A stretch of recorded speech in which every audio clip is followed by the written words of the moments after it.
Hey, everybody. Welcome to Profiling Evil by Mike King and Chris McDonough. It's really nice to have you with us tonight. Chris, good evening. How you doing? Good evening, Michael. How are you? Doing well. Hello, everybody. Everything in Atlanta work out well this week while we let people sign in? Man, I'll tell you, shout out to Fuchsias and all the team out there. You guys are awesome. It's great seeing you guys. And yeah, everything's working out just right. And Michael, who do we have in the house here tonight? That's great. Yeah. Let's bring him right in and go to work, folks. We want to introduce you to Doug Loehner. Doug has unfortunately taken his law enforcement career one step that he never planned on doing, and that's looking into the death of his sister-in-law. And we're going to talk about that case, Rebecca Zahau. Doug, how you doing tonight? I'm doing pretty good. Thanks for having me on your show. Appreciate that. And Rebecca's family is grateful that I'm able to be here as well. Well, thank you. Chris, Doug reached out to us a few weeks ago. We've had a number of discussions with him. Maybe you can kind of lay out how this happened and how the case came to Profiling Evil. Yeah, so, and correct me if I'm wrong, Doug, but Doug's been watching our channel here and saw that, maybe we could add a little light and or have a discussion like tonight about Rebecca and see if there's any insight we come up with and or our viewers across the world out there. And before we really jump in, why don't we wait for a couple more people to start showing up, because this is going to be such a great program and it is about the families. And as everybody knows, Mike and I, our experience has taught us just to kind of see the big view and to kind of see where it takes us. So if you haven't hit the subscribe button yet, hit the subscribe button for us. We've got a lot we're going to cover here tonight with Doug. And so he reached out and said, hey, can we talk about Rebecca? And so here we are, Michael. Yeah, and this photograph that you're looking at, folks, is Rebecca Zahau. And this beautiful woman died in 2011. We're going to talk a little bit about her case. And Doug, we're just giving folks a few minutes to get logged in. We've got about 350 people on right now, but the numbers will continue to grow rapidly as people see that we're now live. So we want to just take a moment and shout out to a few people that are in here tonight. Barbara Schmidt, thank you for being here. Stephanie Herb, Miss Sophia, Avalon Apples, Joyce Ackerman, Kathy Barker. Gosh, we're just seeing so many people that Paranoid Polly, we love that. Great way to go, Paranoid Polly. Stephanie, yes, Maureen Walsh. Hi, Chris. Hi, Steph. Great to see you. I be me. I love it. Mahalo. This is awesome. Yeah, this is awesome. Yeah, folks, if you haven't subscribed, please hit the subscribe button, and thanks for all your support. Doug, why don't you just take a minute and tell everybody about your professional law enforcement career, and then we'll jump into this for a moment, but just let people know what you used to do for a living. Well, I had just over 20 years with the St. Joseph, Missouri Police Department. I was in patrol, traffic, and then the last 4.5 years I was assigned to Detective Division. And then I'm since retired. So it took forever, but it went by fast. Well, thanks for serving, and we're all in a pretty peculiar club when we hit this old timers retired club, and Chris and I have chosen by occupation to continue to be an investigator. You were propelled into this by means that you didn't wish to have. But Chris, I say we just jump in and get going. What do you think? Absolutely, and real fast, thank you to our mods tonight. We are grateful. We've got Skylar behind the scenes producing us this evening. Tyler's out of town, so we really are grateful for all of you. And, yeah, Tim's at a family birthday party. Yeah. So yeah, we've got Tyler holding this fort down, and folks, he'll be watching behind the scenes and keeping us running here. Doug, take us back to 2011. Why don't you paint a picture of what we're going to be visiting and talking about tonight, and then we'll get into some specific questions. Okay. It was July 10th, 2011. Rebecca was already out in Coronado, with Jonah and his family. Well, their youngest sibling, Xena, she flew out there on July 10th. Her birthday was coming up, and she was going to spend, I don't know, 3 or 4 weeks in Coronado with Becky. It's kind of neat. Go out there, be on the beach. She was just turning 13 at the time, so she becoming a teenager, and she was going to be out there. So she did. She flew out there. Becky picked her up at the airport, and that was on a Sunday. That was on July 10th. And what year are we talking about here, too, Doug? 2011. Everything. Yeah, it's still 2011. And so Xena flew out there, and they had a bunch of stuff planned. I think they were going to go. They were talking about going to the beach. They were going to go to a zoo, and then they listed a couple other places that Rebecca was going to take Xena while she was out there. She promised, this was a big deal for Xena. Rebecca promised Xena an iPhone, so she was going to be able to get her first phone for her 13th birthday. And she did get the phone, but that was on July 10th. July 11th is when Jonah's youngest son had fallen. He was on the second floor, and he had fallen to the first floor. Down the staircase or near the staircase. It was an unwitnessed fall, so there was nobody that actually saw or could describe to anybody about where he was at prior to his fall. They just knew where he ended up. And that was going to be early morning, July 11th. I want to say 8 in the morning, maybe 9 in the morning. I don't remember the actual time that happened. But he fell. It ended up being, it was a very severe injury. He was taken by ambulance to the local hospital in Coronado. From there, he was transferred to Rady's. It's a children's hospital in San Diego. Yep. I don't know much about it. I've never been there. Best hospital in the world. Is it? Yeah. Yep.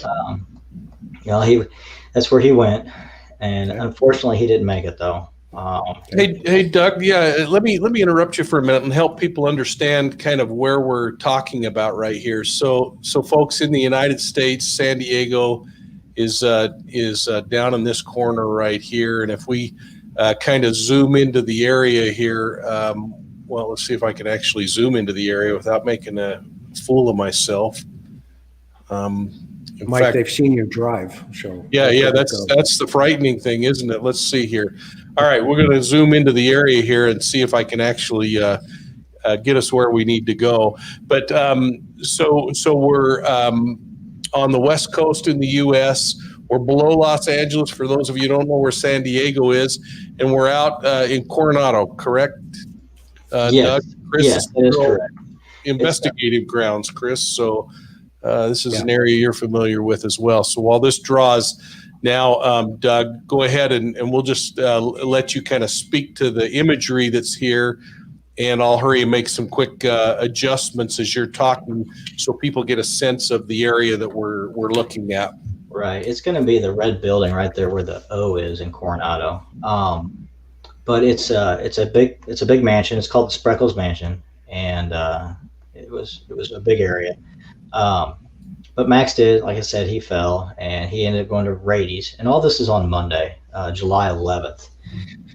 So after Max is stabilized at Rady's, Rebecca had called Mary and let her know that Max had fallen and that Jonah had wanted Xena to come back home, just because of everything that was going on. She had just got there, and it made sense at the time. I mean, what are you going to do with Xena? She's 13, and now you've got this going on with Max, and it just seemed easier to, for Xena to come home. So Mary and Rebecca were talking back and forth about trying to find flights. They did find one, I want to say early afternoon for July 12th.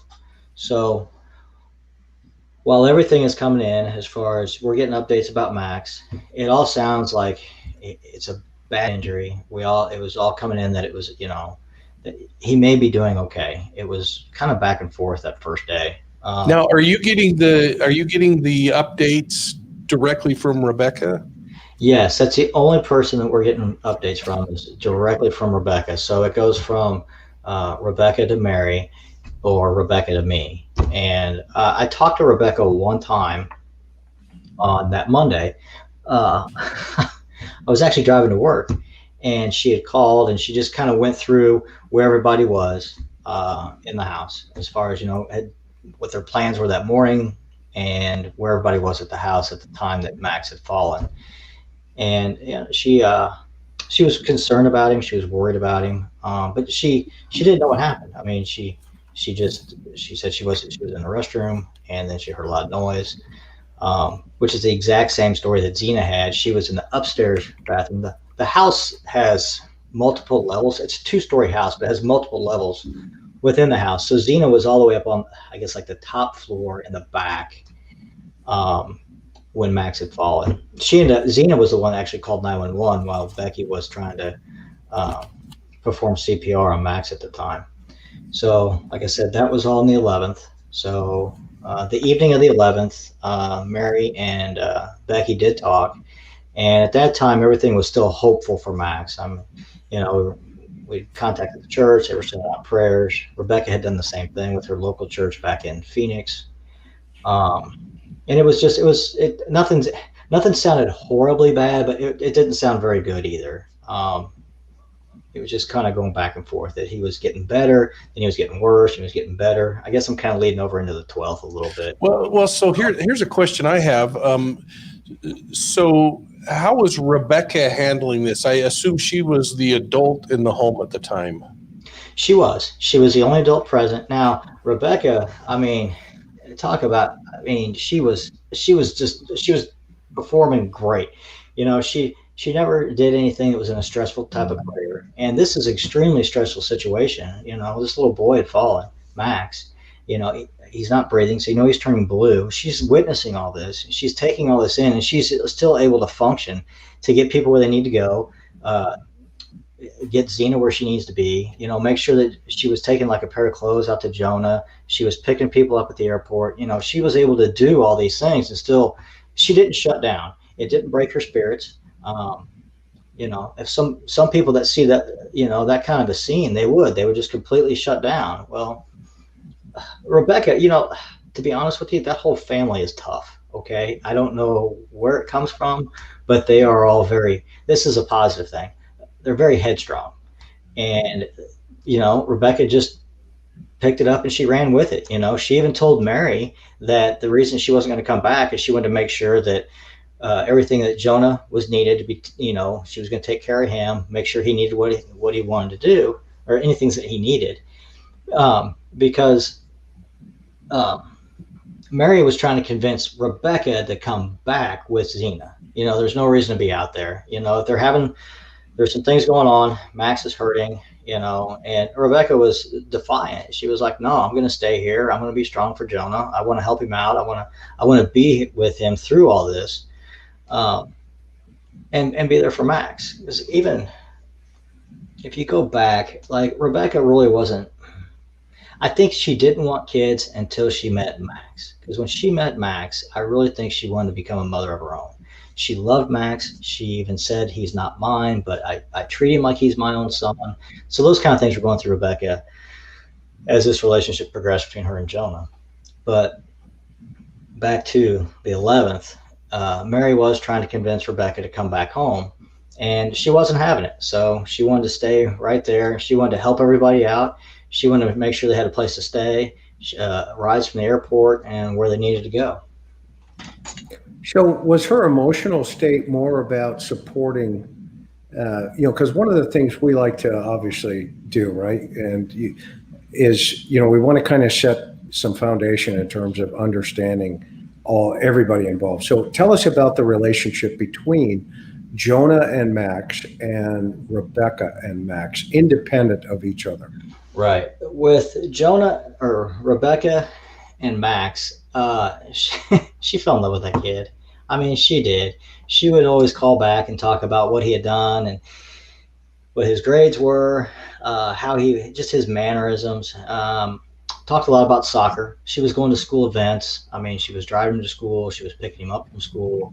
I mean, Rebecca was involved in this kid's life like a mother should be. I mean, but she didn't have to. But she chose that. She wanted it. She enjoyed it. She never complained about him. She never said anything negative. Rebecca never said negative about many people anyway. She was always positive type of person. I've never known her to have a bad day. Even like if something was bothering other people around her, when you talk to her, she's like, it'll get over with it, no big deal.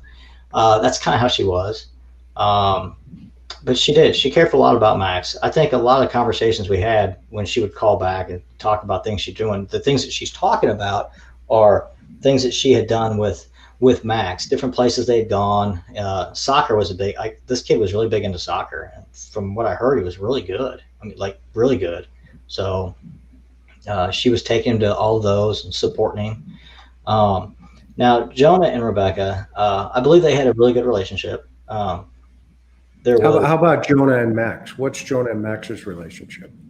See, I have no idea. I know Jonah. I don't know Jonah that well. I met him 2 or 3 times. Okay. I know he was in his son's life as much as he could be. Sure. I know he went to soccer games and school events. But as far as like I never saw them interact with each other. When I met Jonah, there were no kids. It was just him. Okay. So I didn't mean to interrupt. So finish your thought. No, you're fine. And then Rebecca and Jonah, I'll never quite understand that relationship. She was, he was quite a bit older, and for her that was kind of an odd relationship. But they did, they got along good. She, like I said, she always talked good things. There was some tension between Rebecca and his oldest daughter. She was a teenager, so I mean, anybody who has teenagers knows that life is rough in the house. How old was she at the time? 14, maybe 14 or 15, ish, in that teenager. And there were some issues with that. And I think Rebecca wanted to be more involved, but she wasn't getting support from Jonah in that relationship. And they were getting along. They were cordial with each other. And I think they enjoyed their time together when the older siblings weren't there, if that kind of makes sense to everybody. So the summer of 2011, Rebecca had told Mary that she was given her relationship with Jonah until the end of the summer to see how it turned out. And if it didn't get any better, Rebecca was going to leave. She was just going to go. Let's back up for a second, because I think that those are some interesting dynamics. So you've got the daughter of Jonah, who's 14, and then you have Rebecca, your sister-in-law, and those dynamics are pretty obvious. It sounds like any other 14-year-old and a surrogate mother, basically, sitting in, or at least perceptionally from a young girl, you would think. Are those the dynamics? Do I have that correct? Yes. Okay. And so those can be contentious, right? Was that causing contention between Jonah and Rebecca? It was. There was, I think his eldest teenager wasn't a fan of Rebecca, and then there was some drama going on with all that. And Rebecca felt that Jonah didn't stick up for her when he should have. For instance, I can't give it specific examples, but Rebecca always felt like if there was an argument between her and the eldest daughter, that either Jonah, he would have no input. Even I think she felt that him being as the father, he should step up and say, no, you can't be disrespectful to anybody, and you can't act this way. And I think that's really what she was wanting. And it wasn't there. That support wasn't coming in. So the rest of the relationship, I think, was fine. I mean, she never said anything bad about it. It was just with that tension between the daughter and how the daughter was treating Rebecca at the time. Yeah. So how do we go? How does she go from this? We're going to wait to see what works out. What are those dynamics? What is she waiting to see that how it works out? Um, we'll never really know, because Rebecca didn't say that till Mary until just a few weeks before her death on the late night of July 12th, going into the 13th. Oh, and what did she say? She just said that she was going to give it. This is Rebecca's words to Mary, that she was going to give it till the end of the summer to see how things progress between the daughter and her and Jonah, to see how things would work out. And if there was no change, or if it was worse, she was going to leave. So what precipitated that thought process? What was the question from Mary to Rebecca to create I don't that think there was a response? question. I think it was just Rebecca was calling back, and like I said, she never really complained, but this tension was really kind of bothering her. So she was talking to Mary about it, just venting, and I think just during that, that moment of venting where you're talking about it, just trying to get things off your chest and clear the air, I think that's where that kind of came out. Yeah, one of the things my wife said that she loves about me when she met me is I'm like talking to one of her girlfriends. I didn't know how to take that, but what that means is there's a whole bunch of information that's got to come out. So I'm just curious, what information was Rebecca, putting on the table, and Mary was reciprocating to, which created this conversation that got to a place where she says, well, we're just going to see how it works out, and we're going to give it another couple of months. What we're trying to do is understand potentially what some frame of mind is, going into the totality of these events.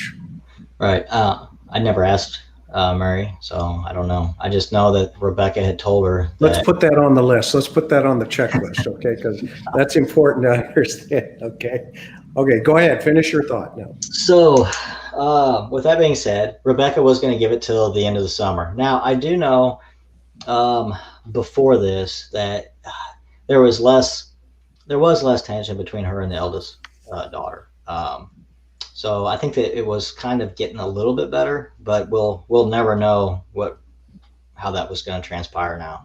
So that's kind of where it ended at, as far as with the relationship between Rebecca and Jonah. But they did have something unique about them. She was I know when she would talk about him, she was really happy. She seemed like she was in a good place, and which was good. She needed that. So, and I'm glad she did have a good place to be for a short time.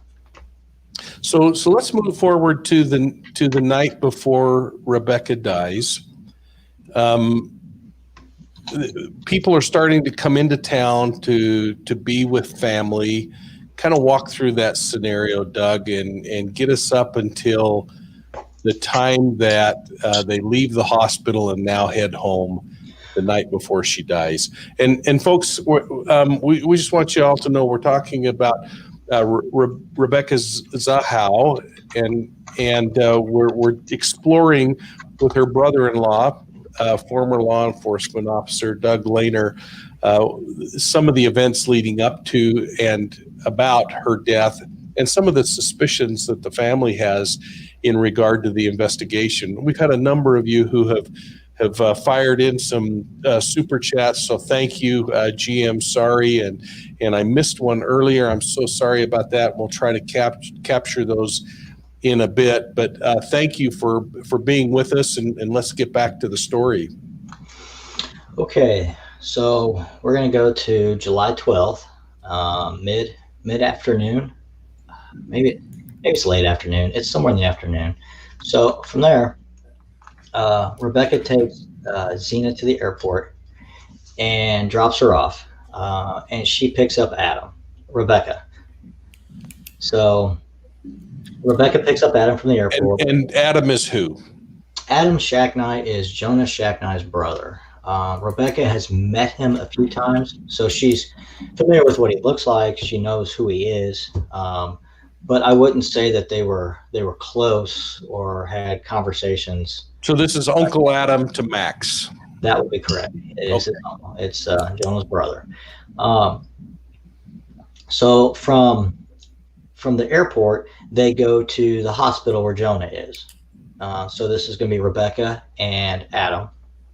At the hospital, they pick up Jonah, and then they pick up one of Jonah's friends. Excuse me. And then they end up dropping him off at the airport. So they go from the airport to the hospital, back to the airport. From there, the three of them go have something to eat at some restaurant.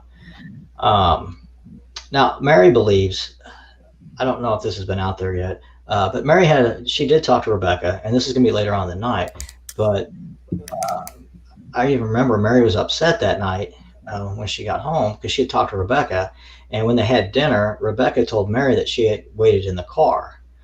But then statements from Jonah and Adam all said that Rebecca had dinner with them. She was present. And I think Jonah said that she didn't eat that much. So, we'll never know if Rebecca did stay in the car or if she was, present at the table. We don't know. Do we have the receipt? No. Okay. No. What restaurant was it? I believe it was called the Fish Market. But I don't know if there is no receipt that I'm aware of. If there is a receipt, we don't have it. So, Okay. So where was I at? You were at Rebecca could have been in the car. She could have been eating. That's still a mystery. Right. So from there, they went to Ron McDonald House. Jonah had checked into a hotel on the night of the 11th when Max had fallen. He tried getting into the Ron McDonald House, but it was full, so he was in a hotel. So the night of the 12th, July 12th, they had a room ready for him. So Rebecca they all went to the Ron McDonald House. Adam's location is unknown, whether he was in the car or the lobby, or he may have gone up to Jonah's room with him. But I do know that Rebecca and Jonah were separated from Adam, and they were in Jonah's room for 15, 20 minutes, just talking. And then I don't know where Adam was at that time. From there, this is going to be maybe 9 o'clock at night. We're at now, where Rebecca and Adam go to the house together. They go directly to Spreckels Mansion. And Rebecca went to the main house, and Adam went to the guest house to retire for the evening. And okay, so let's back up for a second, because I don't mean to interrupt you, but you know how I am. You've talked to me a couple of times. It's great. Okay, so back at the hospital, I'm assuming, and this is just an assumption, so correct me if I'm wrong, the majority of the conversation taking place at the Ronald McDonald House, the hotel, between all the parties involved, Adam, Rebecca, Jonah, I'm assuming is going to be revolving around Max, correct? You see, that is like a really good question, because we don't know what Rebecca talked about. We can't ask her anymore. Adam says he doesn't remember what that conversation was while they were there. He said they didn't talk much, and he doesn't really remember. And I find that kind of odd.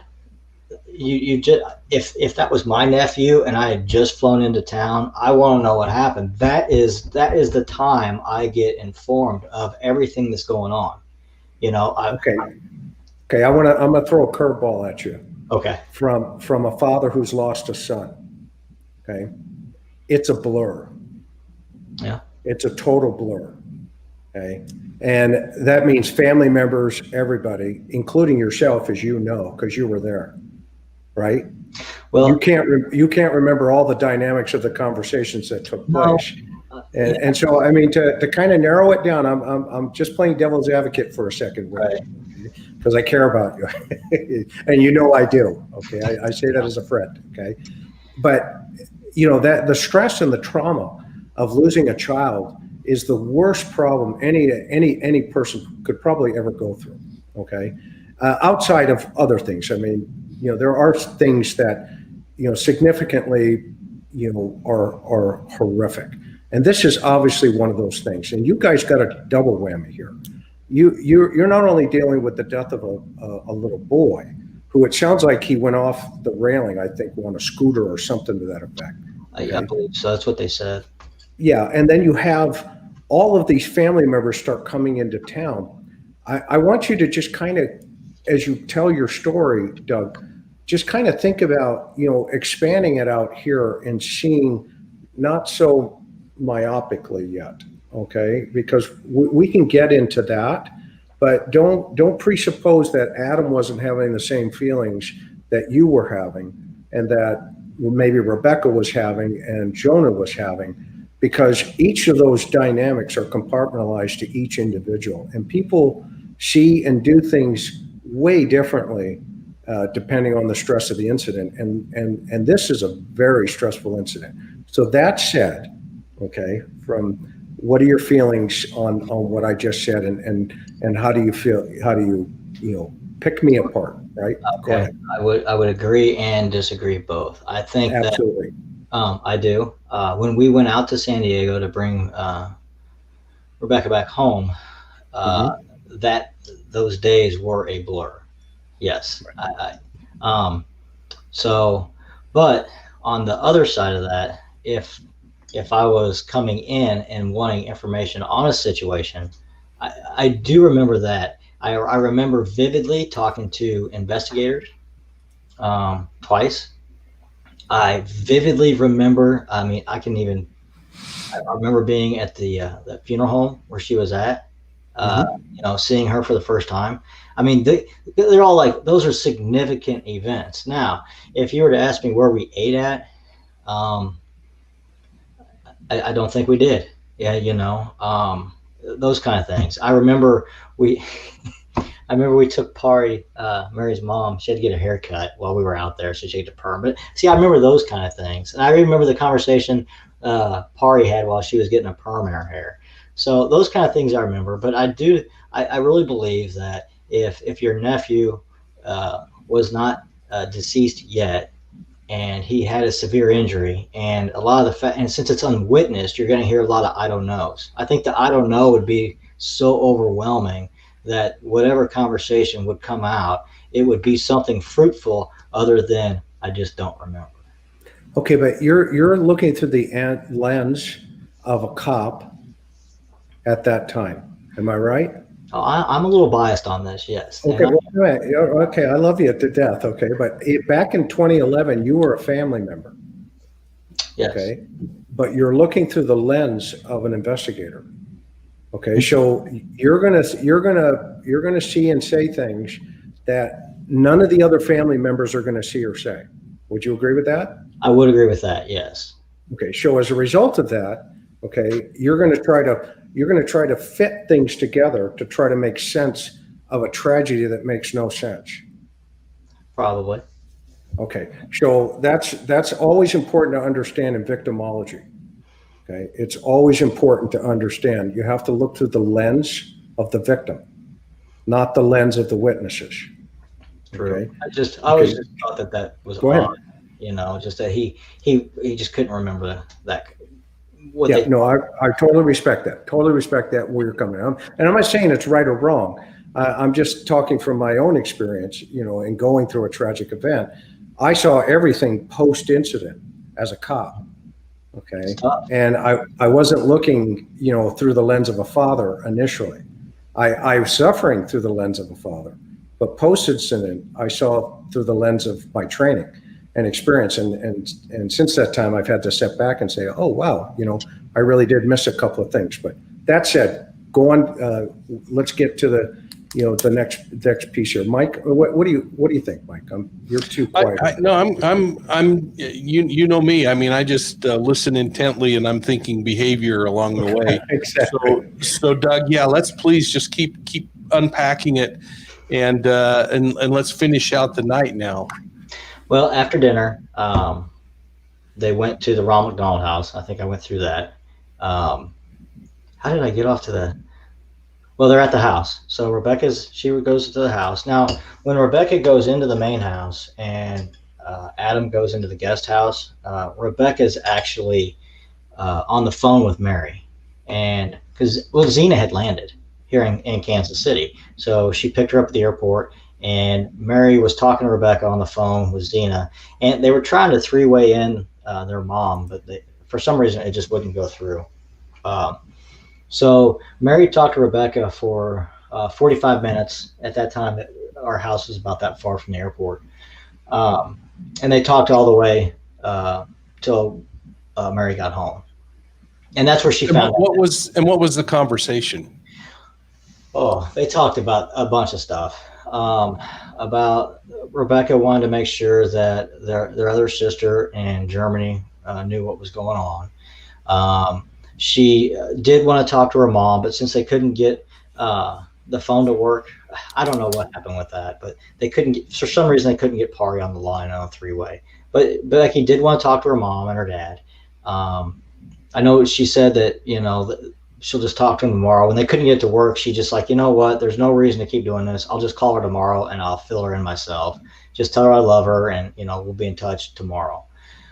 She said she was tired, said she wanted to get some sleep. She was talking to Zena about the rules of a phone. See, Rebecca and Mary have different rules about a phone. So they were trying to sync them together that, certain times you don't need a phone, and they don't take messages from people you don't know, that kind of stuff. So they talked about that. They talked about Max. Now, this is when Rebecca was actually saying that Max was showing some signs of improvement. So this is when Rebecca had got that from Jonah, and while they were together at the Ron McDonald house. I'm assuming that's when that conversation took place, because I don't know when else that would have, because this is the last time Mary spoke to Rebecca. After that, there is no more conversations. So the only other time she would have gotten an update from Jonah would have been, at dinner, if she was present. If not present, it would have been in the car between the hospital, airport, restaurant, and then hospital again. So that's the only place I can think of that, she would have gotten that information, since Jonah had just been picked up from the hospital. She said that she needed to be strong for Jonah and needed to get him some change of clothes for the next day, because I believe he was at the gym when Max fell, and he'd only gotten change of clothes for like one day. So she was going to bring him some clothes and like something to eat the next day. And this conversation, or is this going over phone or text messaging? How's this conversation going down? It's phone. All this is phone. This is, like I said, the drive home from the airport, and Zena's in the car from the airport to home. Okay. And then, Mary says that she's going to bed. Rebecca says the same thing. She had mentioned that's whenever, I think she had told her that's where Adam was in the guest house at that time. And like I said, I didn't even know anything about Adam yet. Not until the next day. So Rebecca's in the main house, and Adam's in the guest house. Okay. Okay, so to kind of bring people up to speed that may have joined us a little bit late, what we have is Rebecca has created a relationship with a man who has children, obviously a divorced man with children. She has moved in for what could be the summer and is living with this family in their home in Coronado, and at a moment when she is at home with the children alone, the boy suffers an accident on the steps, and I don't think anyone's argued that it was anything but an accident. He ends up in the hospital, and the injuries appear to be life-threatening. The family is coming in to support the father and everyone there. We're seeing people now coming into town and people going and visiting at the hospital. And according to Doug, now there is some word that Max, this small boy, may be improving, and people are feeling comfortable enough. They go to their homes and they call it a night, other than dad and the child's mother are staying at the hospital. Is that accurate, Doug? Yes.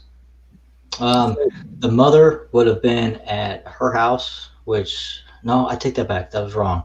She stayed with Max at night, and Jonah went to the Ronald McDonald house. But both Max's parents are either on the property or adjacent to the property of the hospital. Okay. And one of the questions early on, Doug, was if mom was angry toward Rebecca or anything like that. Was there any dynamic going on that you're aware of there?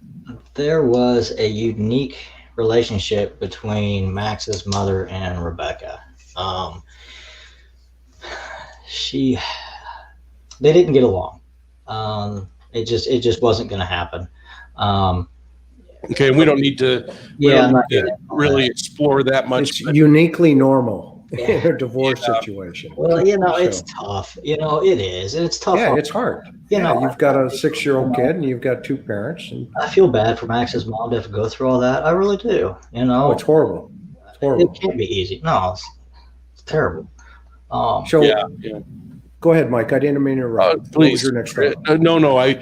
So we now have Rebecca is spending a lot of time by information you've shared, Doug, in conversations we've had offline and tonight. She's spending a lot of time kind of giving updates on what's going on, but we're not really getting any indication into how Rebecca is feeling about what happened, whether she emotionally is troubled by this, if she's feeling depression or a heavy gloom, or tell me what's going on with her at this particular moment. Right. I like that because, Rebecca was upset. Okay. But maybe I don't have the right words to describe it, but she didn't take any ownership for the fall of Max or his injury. She never said that she felt responsible, that she never gave any excuses that she should have been there. This is just a freak accident that happened.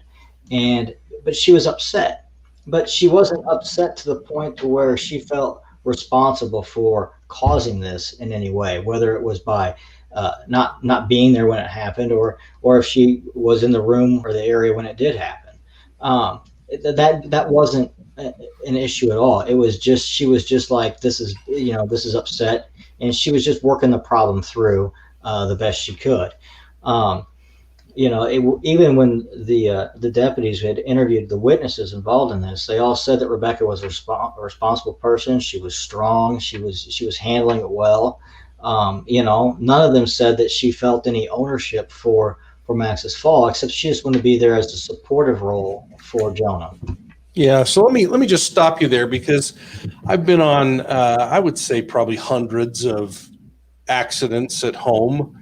I suspect that both of you have been on hundreds of accidents at home.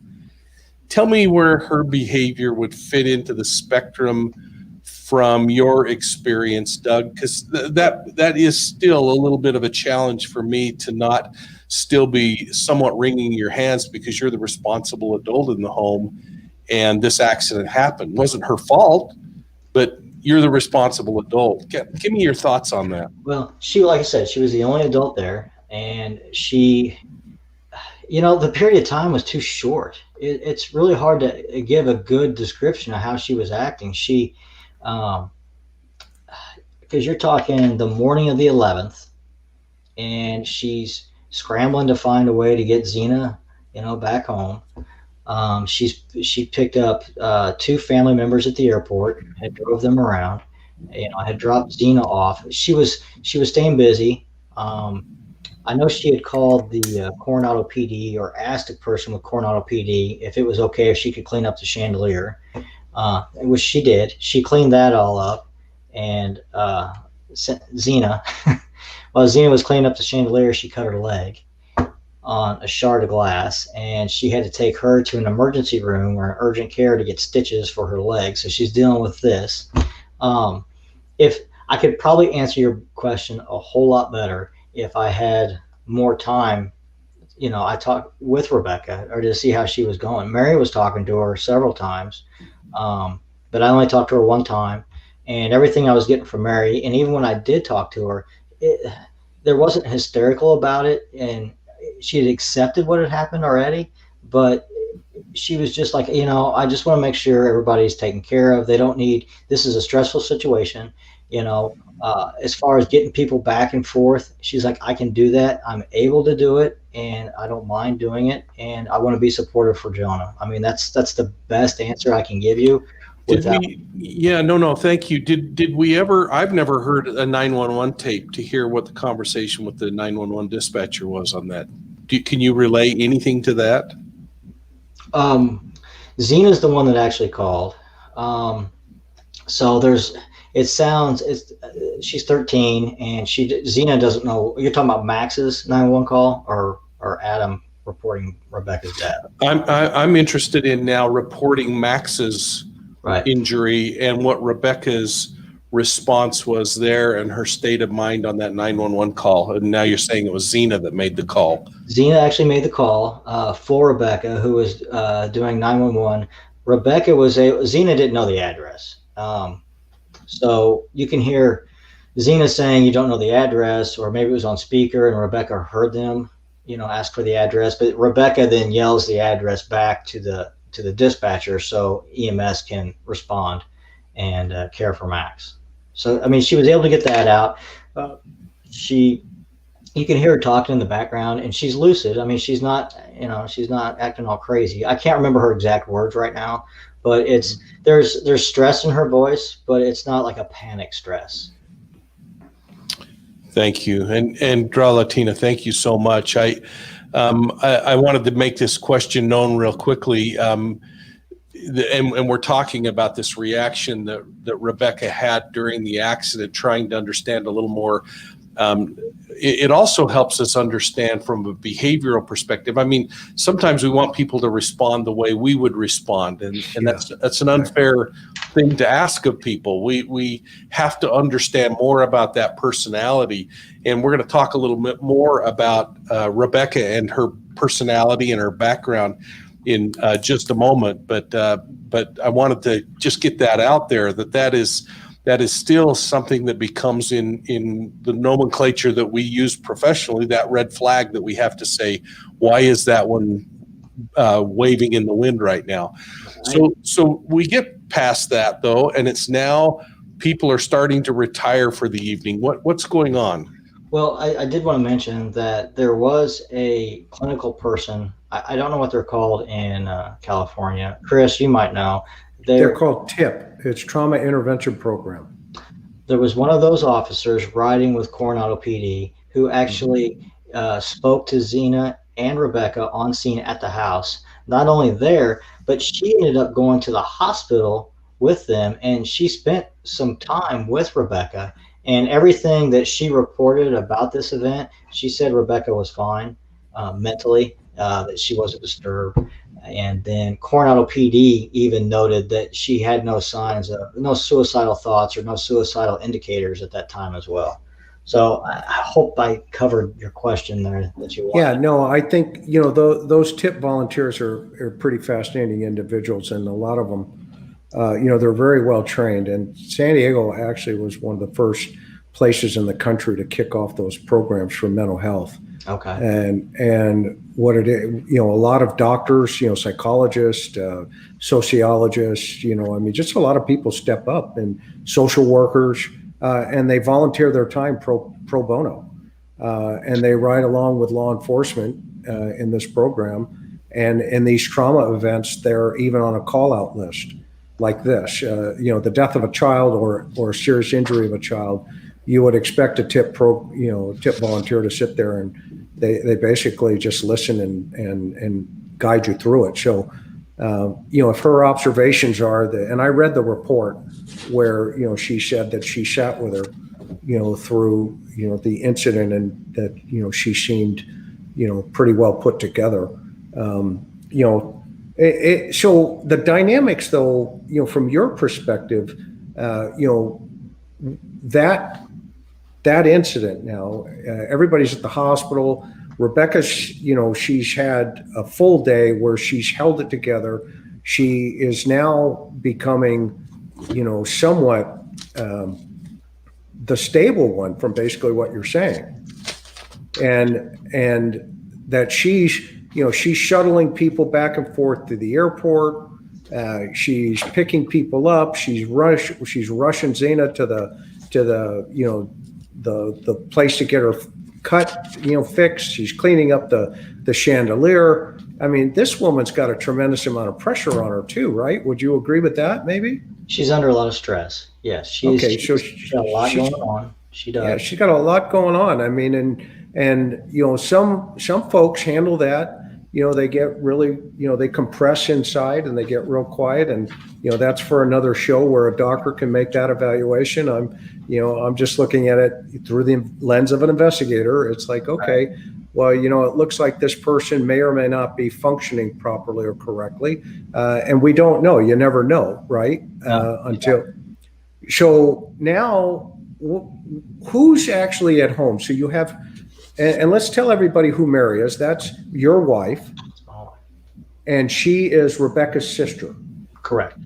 Okay, and then Rebecca is at the house with Jonah's son, Max, and Zena is Rebecca's sister, 13-year-old sister, or 14, right? Yeah. Is Jonah's daughter there as well? No. Okay, she's not there. When does she come into the picture? How about this? On July 11th, that morning, that's that Monday morning. The best I can tell you is that Jonah's oldest two children had left to go visit their mother. It was a scheduled event, and they were already flying out. They were already gone. Okay, so how did they get to the airport? Jonah and Rebecca had taken them, or just Jonah. I don't know. To be honest. No, that's fine. So they're off to the airport, and what time does Max get injured? It's like 8 or 9 in the morning, somewhere around there. Maybe I'd have to go back and look at when that 911 call came in and give you the exact timeline. But it was still early in the morning. Okay. But the older two kids had already flown out, and But they left earlier than 8 or 9 in the morning? Yes. And they were taken to the airport earlier at 8 or 9 in the morning? Correct, yeah. So if it was Jonah that took them to the airport, forgive me, and you don't remember exactly, and I get that. Yeah. But if it was Jonah, okay, that means he had to be up for a flight that from Coronado to the airport is probably a 20-minute drive on a really bad day. Okay. Maybe over the Coronado Bridge right down to Lindbergh. Okay. You're at the airport. So maybe 20 minutes. So that means if they got to be there at least an hour early. So that flight is maybe 7 a.m. hypothetically, and we can find that out. But now you move it towards 8 a.m. Rebecca's getting ready in the bathroom. Her sister is up in the shower. The little boy gets injured. Okay. Yes. When does Jonah get back from the airport? He has already returned from the airport, and he went to the local gym. Zena remembers him being there. They had breakfast. So for breakfast would have been Jonah was present, and then you got Rebecca, Zena, and Max. From there, Jonah went to the gym, and it would have been Rebecca, Zena, and Max at the house, just those three. So you've got a really early day on the 11th for the entire family. Right. Well, yes. Right. And now you add the stress of the entire day. That's really important to understand, I think, as we go along here. Okay. So then what happens? What happens next? After Max's fall? Yeah. Sorry, no, you've already covered all that, Doug. Yeah, you've covered that. It's now people are retiring for the night. Right. No, that's what happened. Rebecca went to bed, or she went to the main house. She was on the phone with Mary. She told Mary that she was tired. She was going to get some sleep. And that's it. That's the last time we talked to Rebecca. And then after that is when Adam gets up and makes a 911 call to report Rebecca. Okay, so who talked to Rebecca last? Who was the last person physically talked to her? Like face to face? On the phone? Okay, no, on the phone, Mary. What was that conversation? Like I just said, that they were, she was going to be strong for Jonah. She was going to be there for them. She was going to call her mom the next morning and talk to her. Rebecca was going to call her mom the next morning and talk to her to fill her in on everything that happened. and that was about it. That was the drive home all the way up. So remind me again when this we're parting ways discussion comes in. Adam, the best I can get. Wait, parting ways with Mary and Rebecca on the phone.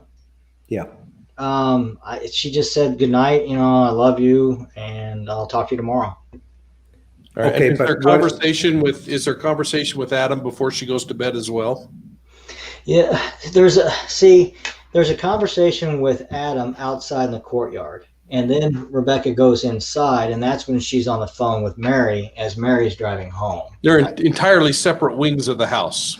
Well, not two separate buildings. The building that Adam is in is separated from the main house.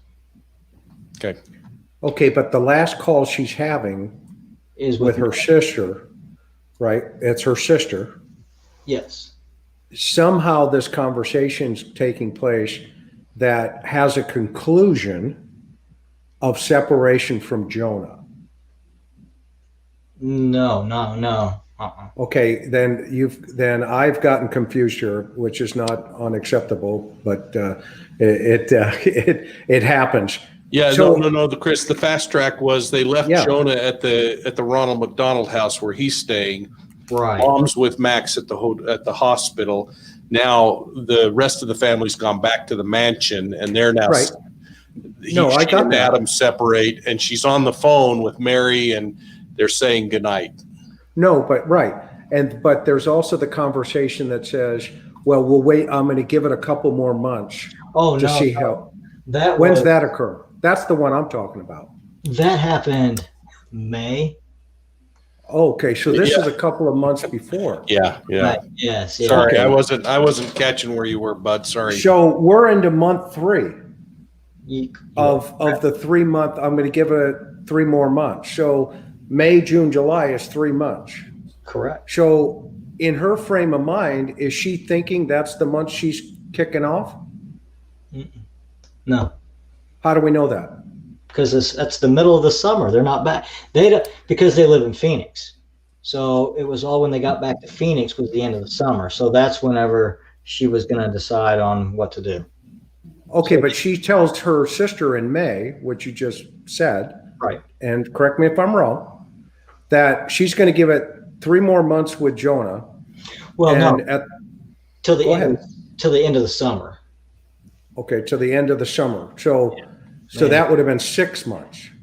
Yeah. Because you're only in July, August, September, and so maybe 5 months. Right?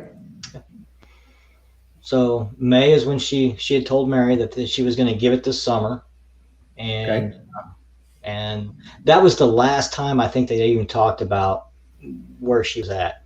No, I get. I'm on your team. What I'm trying to understand is here's a woman, a vibrant human soul who's saying 3 months before your family goes through all these tragedies, she's already having these emotional responses to this relationship that seem to be pointing towards this is a test.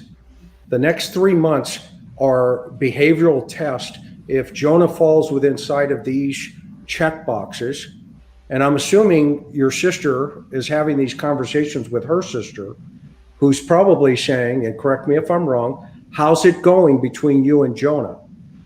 Okay. I would assume, go ahead. But I can't answer. Okay.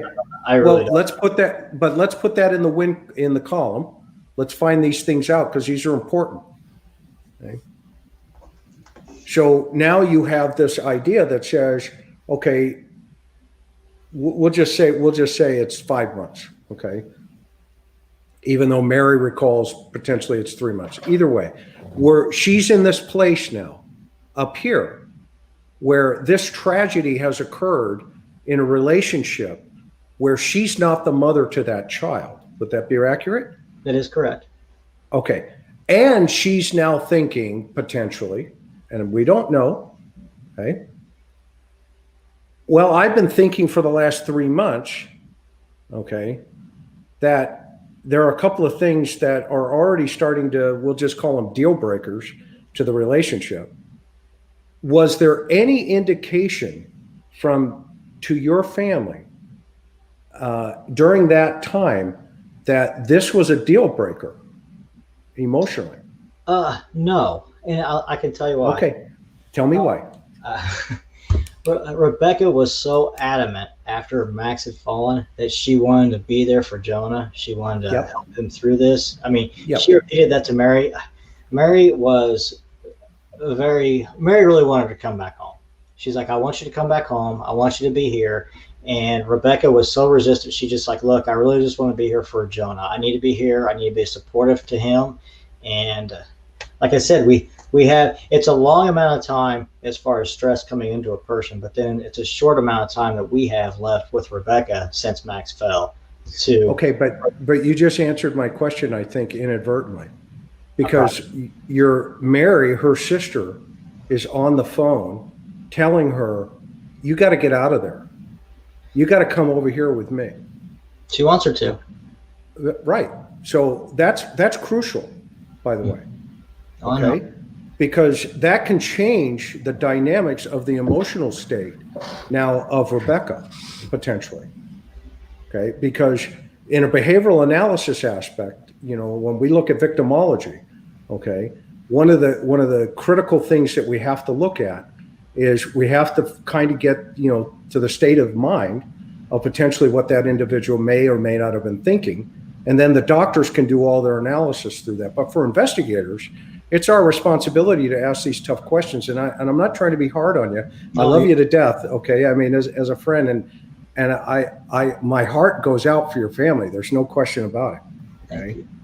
But at the same time, we also have to, put it the way it is. And if it is, then, that's also our responsibility to kind of, put it the way it is. So your sister is saying to her, you got to get out of there.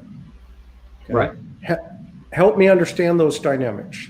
Let's explore those dynamics. You mean why Mary wanted her to come home? Yeah. I think Mary she just wanted her to come back here. Max he'd fallen. Rebecca's driving people back to the airport. And I think Zena was coming home. I think Mary just said, why don't you come back with Zena? Just come home. And Rebecca, she wasn't having it. She said, no, I'm going to stay. I mean, she was very adamant about not leaving. So could that have dovetailed in the earlier point that we were exploring together about, Jonah's kind of on the edge here, and I'm going to give it a couple more months, whatever the time frame is, right? Right. And then all of a sudden, she's thrust into a situation where she's dealing with the guy that she's in love with, or at least was in love with him. I mean, those dynamics sound like they were, fluid, right? I think she was 100% in love with him. I think it was pressure coming in from the daughter. I really do. Yep. Well, we can love a lot of people, okay, and not be loved by a lot of people, okay? And so we totally get those dynamics. And so you've got the pressure of the daughter. You've got now the pressure of a deceased son, okay? And now you have the sister on the phone with her sister, and her loving sister is saying to her, you got to get out of there. Leave with Zena. And her sister's pushing back and saying, no. I have to be here. I'm the support mechanism. I have to get Jonah through this. Am I accurate under that assessment? Yes. And like I said, they're a very strong-willed family. If you tell them what to do, they will do the complete opposite. So I get it. I love my wife for that reason. I really do. She's a tough girl, but she's amazing. And so, okay, so now that's that phone call. They hang up. Then what happens that night? That's where Rebecca goes to bed, and Adam, I'm going to kind of fast forward. Adam then comes out and he sees her suspended in the air, and he calls 911. Okay, so Mike, do we have that tape? Right there. Yeah, let's play that tape. And what we've done, folks, is we've cleaned it up a little. We've omitted some things that were really unnecessary, and we'll play that now. Listen closely.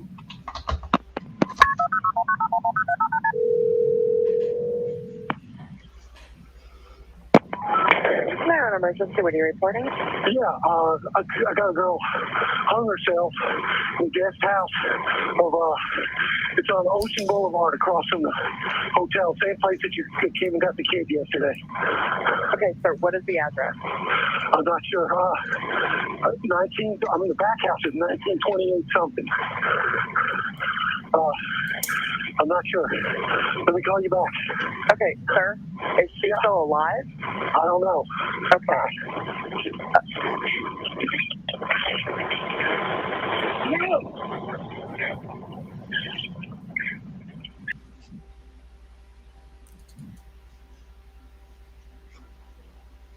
Now, folks, he'll be coming right back on. He's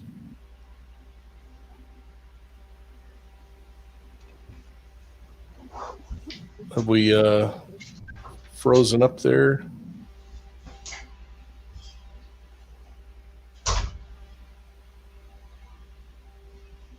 All right,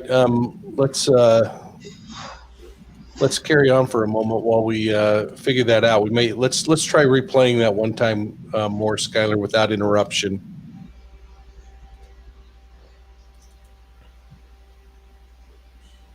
Looks like it's frozen up, Mike. That's okay. Doug probably he took a break. I took a breather here. Oh, he did. Yeah, and Great. so this is a good place to kind of take a breather.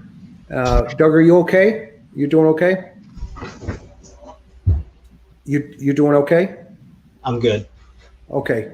So the tape kind of froze up. So walk us. Oh, are you going to be able to play it again, Skylar? Let's do. Yeah, there we go. Let's do it.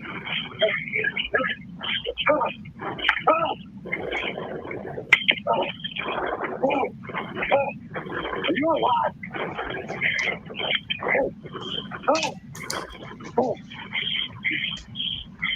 No.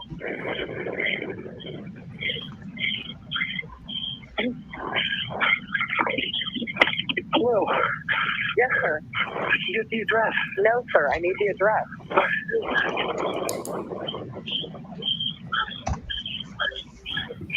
Be all right. You came here yesterday to pick up a little boy. Okay, sir, I wasn't working yesterday. I don't know what you're talking Check your about. records. Sir, I checked all of the records yesterday. I can't find anything on Ocean Boulevard. Can you tell me what the address is? I'm looking. Just start sending them toward the hotel. Okay, I understand that. I just need the exact address. I can't help you until I have the address. 1043 Ocean Boulevard. 1043 Ocean? Okay, Yeah. is she still alive? I don't think so. Okay, let me get the fire department. Here, Sir, hang on. Let me get the fire department on the phone to help you, okay? Hang on just a minute.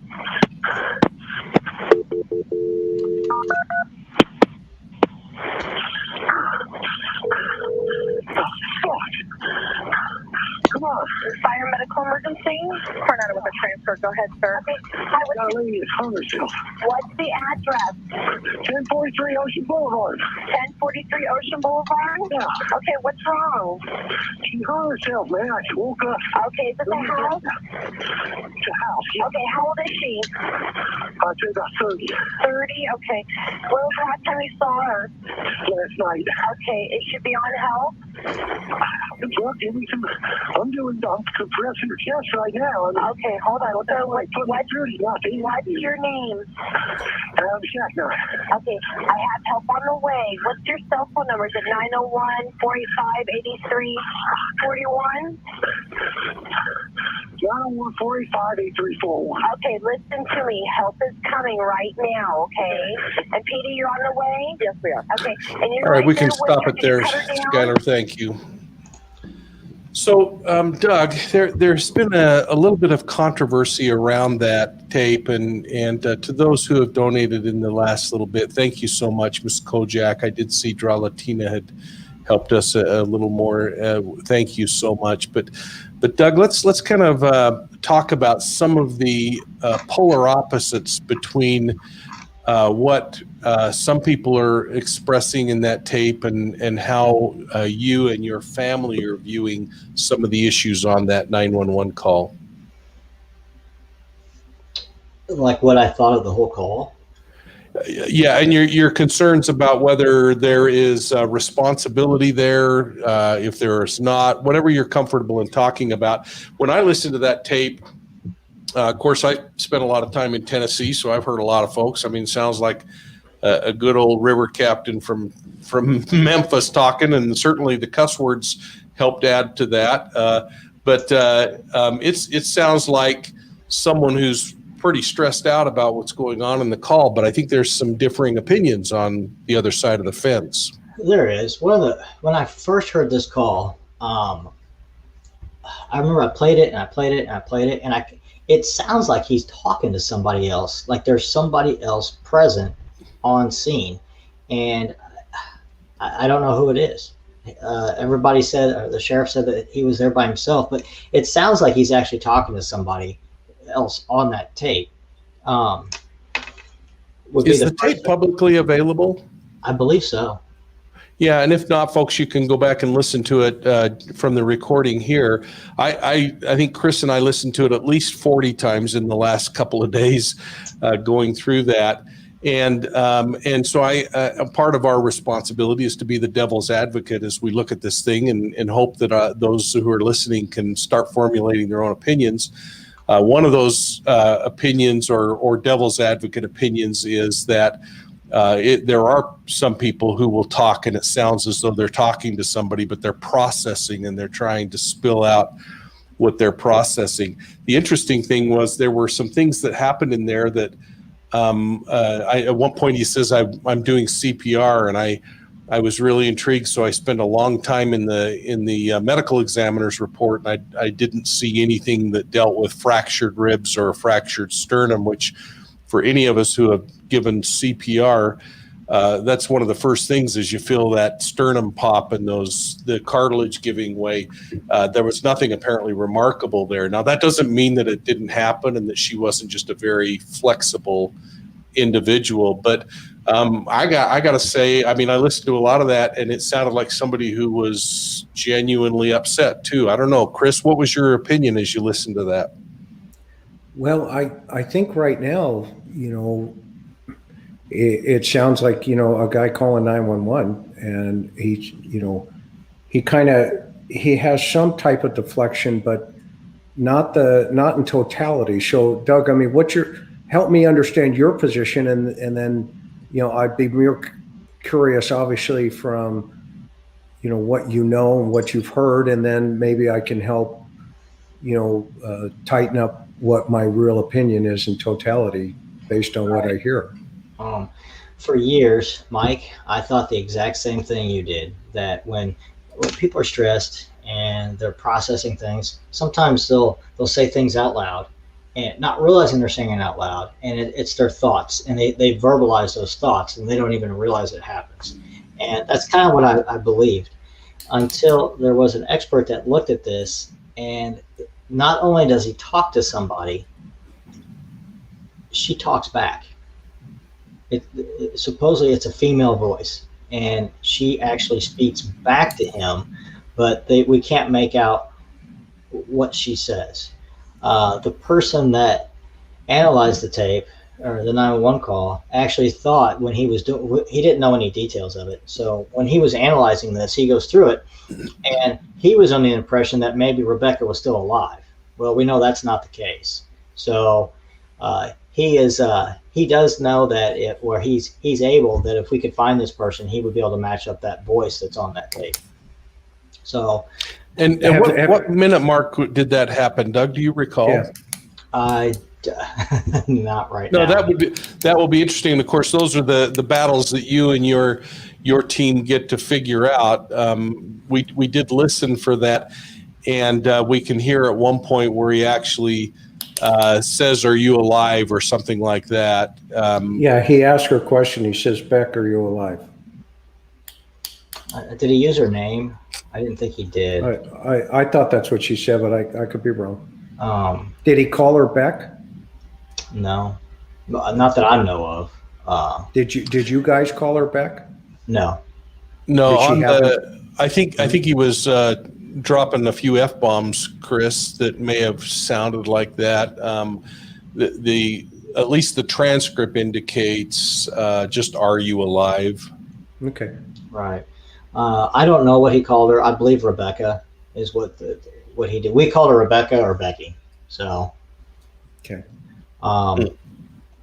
The other thing that really kind of stood me out on this was he never says that she needs. I mean, normally when someone calls 911, it's a purpose, and this could just be how Adam talks. I don't know, but just the stuff that he says, and he actually gives them if you look at it closely, he'll actually give. He says the guest house.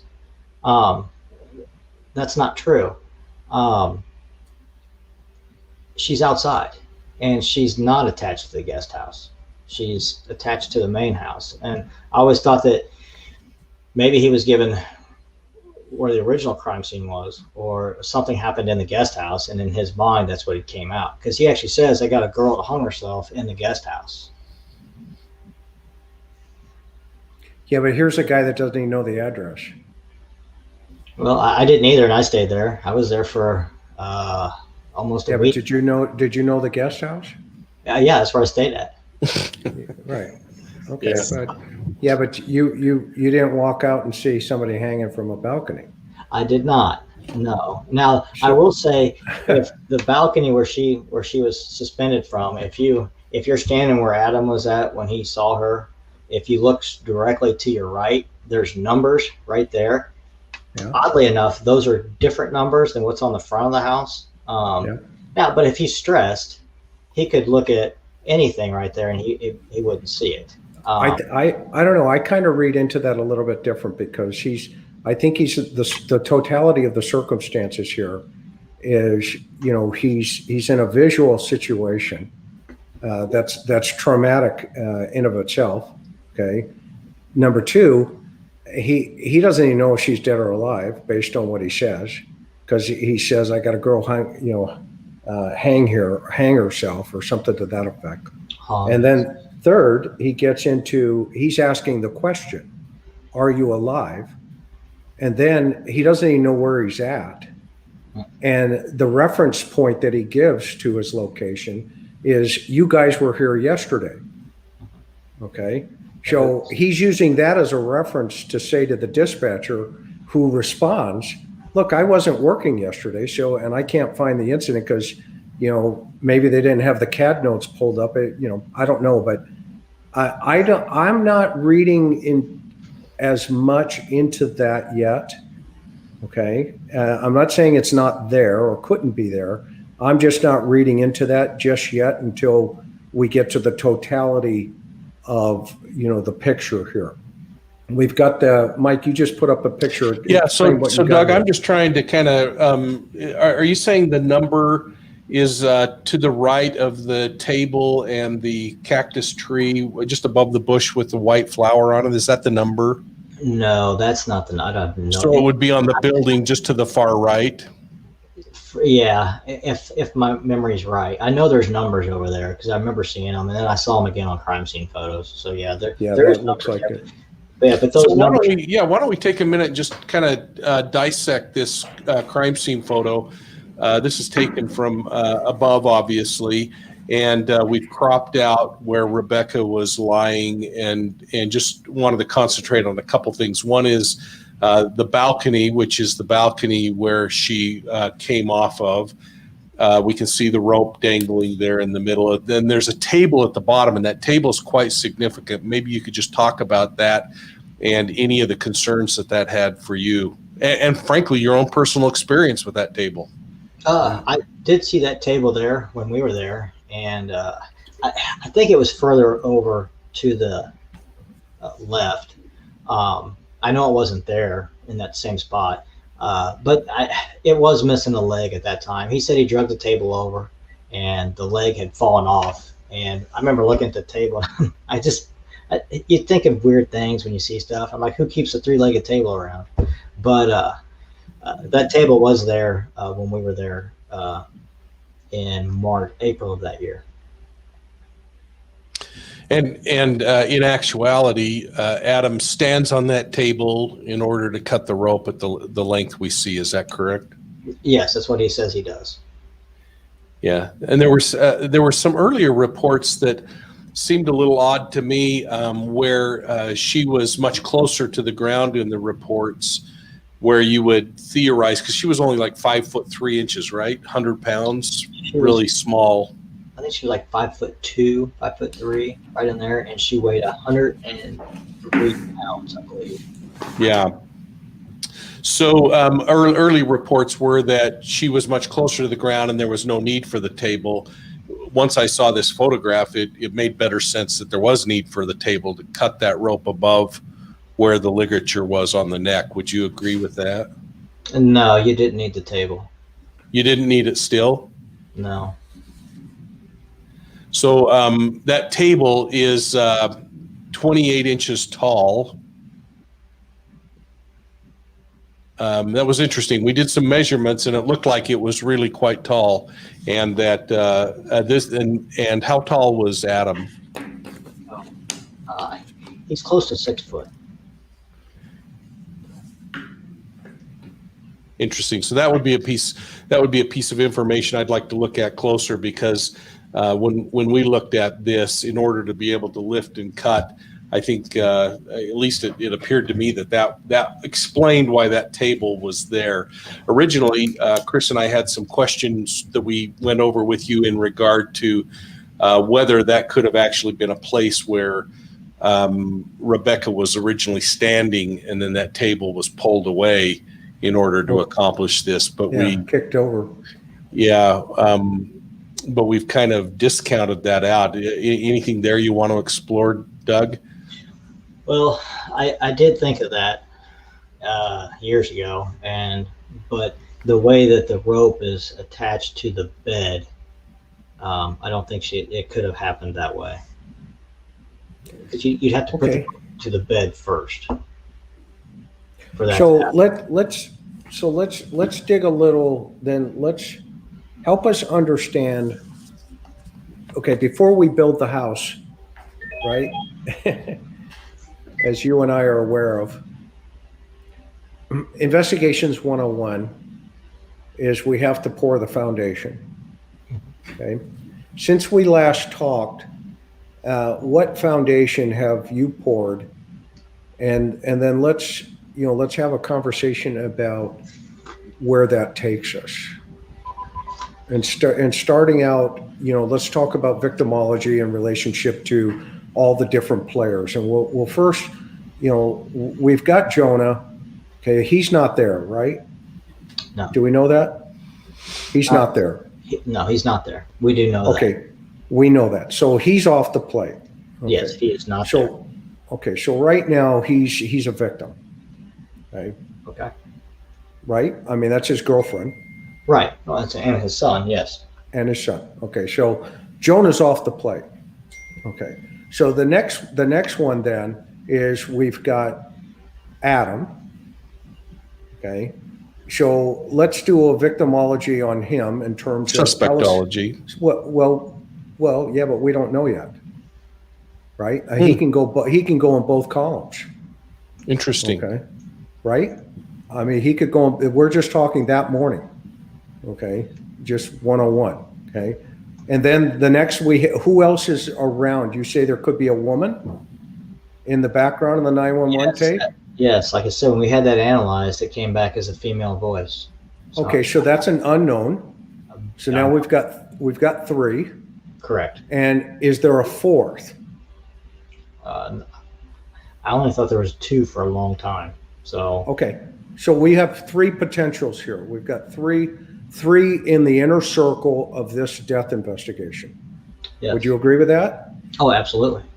Okay, so the evidence right now, and what our responsibility then is to take a hard look at that evidence from the foundation forward. And the way we do that is we have to measure who these individuals are. So up until that point, we know her frame of mind, Rebecca's frame of mind was based on what we understand from what you've told us and what her sister has told you and have told the world, right, and the research that we're doing.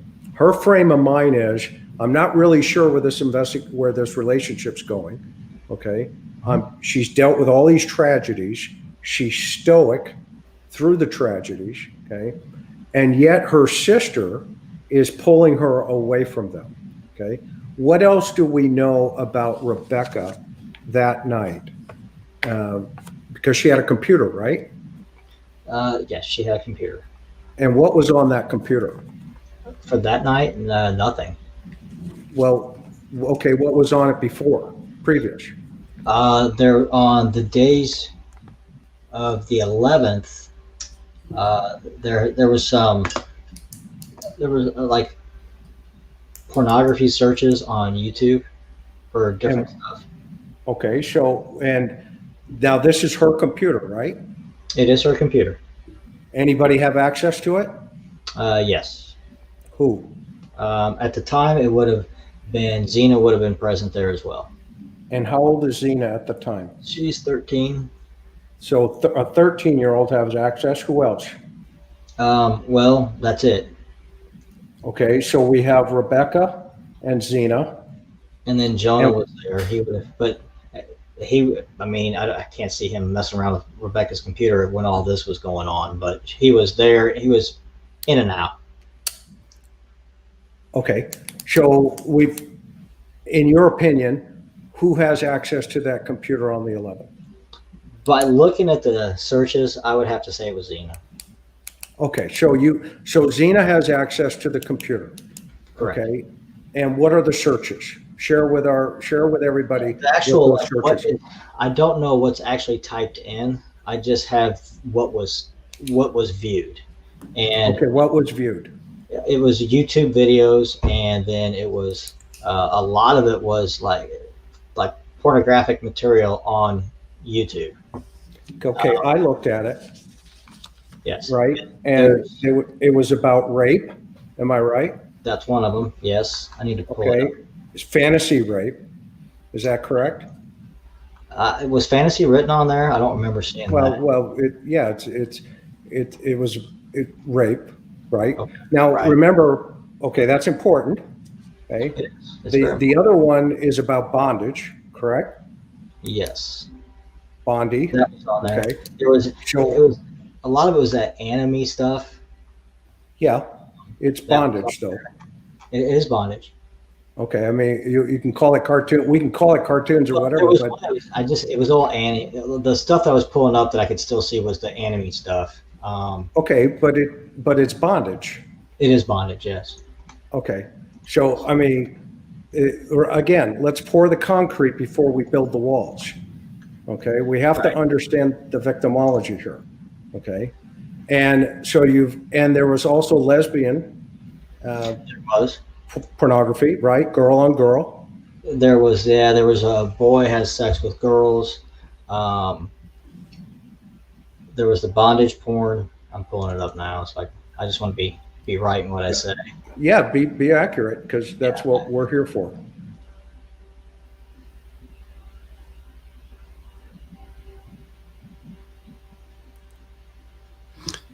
Now, the important thing here, folks, is we're laying this out, and this is information that we've discussed with Doug in advance. It's not him being hoodwinked or ambushed here.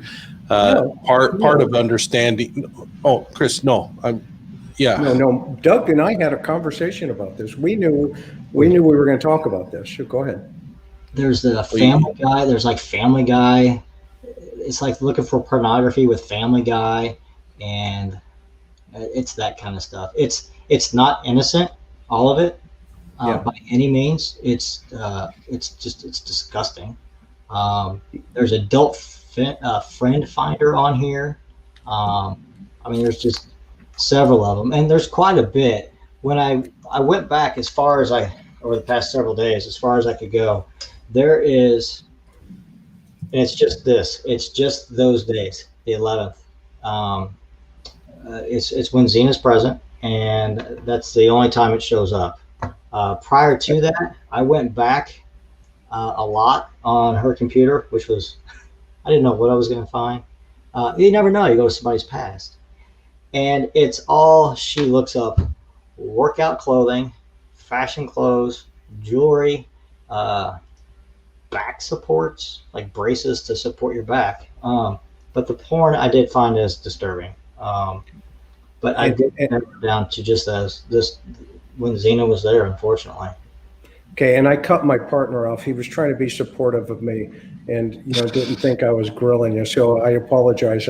I love him to death, but let me finish my thought, folks. Is we've discussed this with Doug in advance. Part of this process and part of what profiling evil is an even killed distribution of information, examining facts, and then looking at what the possibilities are.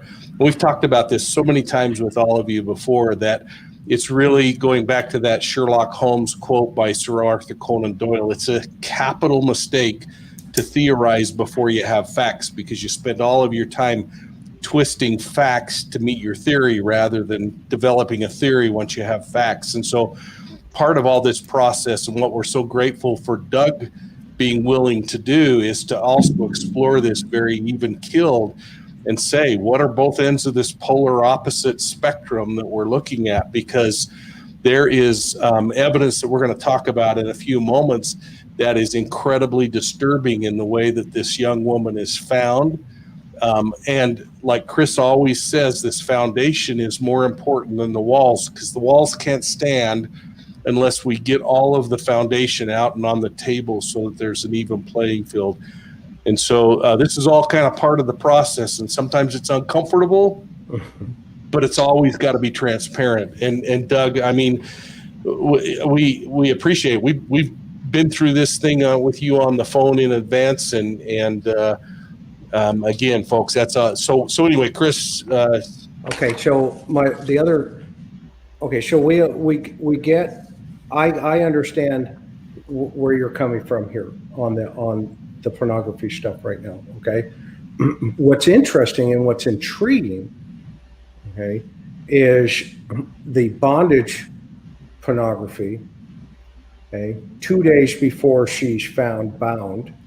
Correct. Okay, the rape pornography, i.e., is that a sexual fantasy, deviant fantasy?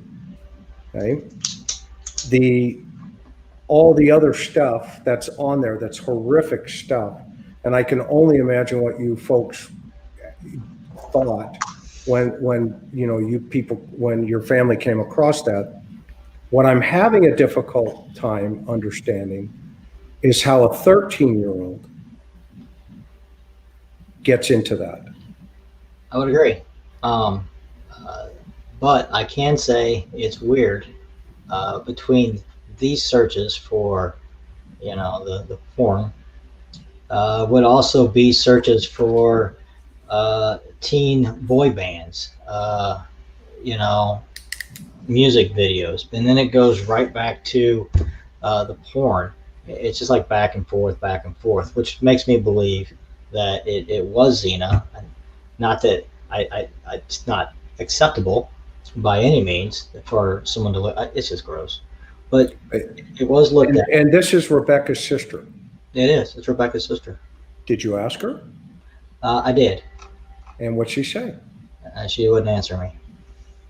Okay, so what does that mean? It makes me believe she did it. So. Okay, but how do you know that? You just said you believe she did it. You just said she didn't answer you, though. How do you know? It's just the feeling I got. I mean, it's kind of hard to pressure somebody on this. Yeah. Well, I was going through when we found this out. It was all done before, so we just kind of. You've also got girl on girl. There's and you believe there's another girl being heard in the background of the 9/11 tape. Yes, that came from, well, like I said, that expert that found that, yes. Okay, but that could be evidence connecting to the evidence that's sitting in a computer to a girl hanging on a balcony. Could. But like I said, we can't discount that, right? Our responsibility and your responsibility, all of us, is to be factual in nature, not necessarily speculation. Okay, and that means we have to eliminate that circle as well for an investigation to be full and complete and factual to present. Yeah, wasn't there an argument also that maybe it was neighbors or sheriff's office that suggested that there was noise coming from the beach as well. Doug, do you recall that? And what was the discussion on that? There was a witness 2 houses to the south. She was watching TV and she heard someone scream, "Help me, help me," is what the scream was. Okay. Investigator or deputy said that they ruled it as kids playing on the beach. They never found the kids, but they just left it at that. I thought that was interesting because that was solid testimony that we don't know whether it was actual or not, or factual or not, but that I also wondered too if that noise in the background could have even been some ambient noise from anywhere else other than just right there. And again, folks, we don't know the answers to these things. These are just this is just our job as investigators, is to keep asking questions and throwing this out. But I thought this might be a good point, Chris. I don't know. What do you think, Doug? That when the sheriff's office did their press conference, they, I think, very tastefully laid out how the scene looked when they arrived on the scene. Would you be comfortable with us playing that? I can watch it. Yeah, that's fine. Okay, let's pull that up, Skylar, and play that. Outside, we found Rebecca, who was laying on the lawn in the courtyard, roughly where I described previously. Her wrists and ankles were bound with red rope, and her hands were behind her back. The same red rope and a t-shirt were around her neck, and the same red rope was hanging over the balcony railing. Great. There was a let's see. table below the Let's go more. balcony and a kitchen knife on the ground near Rebecca. The investigation showed the knife and table had been used by the reporting party to cut Rebecca down when she was discovered. Adam Shacknai, the homeowner's brother, was the reporting party and had been staying in the guest house at the time. So I thought that was very tastefully done to paint a picture, because the photos are just, I mean, I'm just so grateful we don't have to explore things like that on this show, Doug, and you have certainly had to watch it as your family has, and this is something that stays in closed circles for professional eyes to look at. But I thought there were a couple of interesting things that first described a lot of things that have brought up questions in my mind. First, the investigating officers report that, of course, they find Rebecca on the lawn, on her back. I think she's up on a little to one side, if I remember the photographs correctly. The rope had been cut above her head, which fit nicely with the image that we looked at earlier of the balcony and the rope cut. But then this question of the hands and feet are both tied, and that is not only the fact that Rebecca is unclothed, but that's incredibly disturbing for everyone to think, even someone that is not in their right mind and committing suicide, would they allow themselves to be displayed in that fashion? And I think that's part of the challenge that your family has had as well, as we look at all of those things in totality. If you're comfortable, let's talk a little bit about some of the things that bother you in that regard. Yeah. Okay. A couple things that bother me is there's 2 knives in the balcony room. So these are still inside. This is not there's 3 knives total. 2 are inside, one's outside in the courtyard. The one outside in the courtyard is the one Adam used to cut her down with. There's 2 knives upstairs where the rope is attached to the bed. One's like a chef's knife, and the other one's more like a steak knife. The steak knife handle has Rebecca's blood on it. This is the one that causes me the most concern. Let's stop, if I could stop you there, because I want to have Skylar in just a moment play that clip where they describe the interior of the room. Let's talk about the outside first, if you wouldn't mind, and just talk about the bindings on her wrists and hands, unless you think it applies immediately back to the room. I was just trying to segment it into that, because I wanted to exclude that 3rd knife that's outside, if we can. Oh, that's fine. So first and foremost, the knife that's found outside appears to be actually something to cut her down. I mean, is there any disagreement there? No, Adam admitted that he used that knife to cut her down, and not that's the only knife there. And the rope has been cut, so it had to be cut with a knife or scissors. I think he used a knife. Yeah.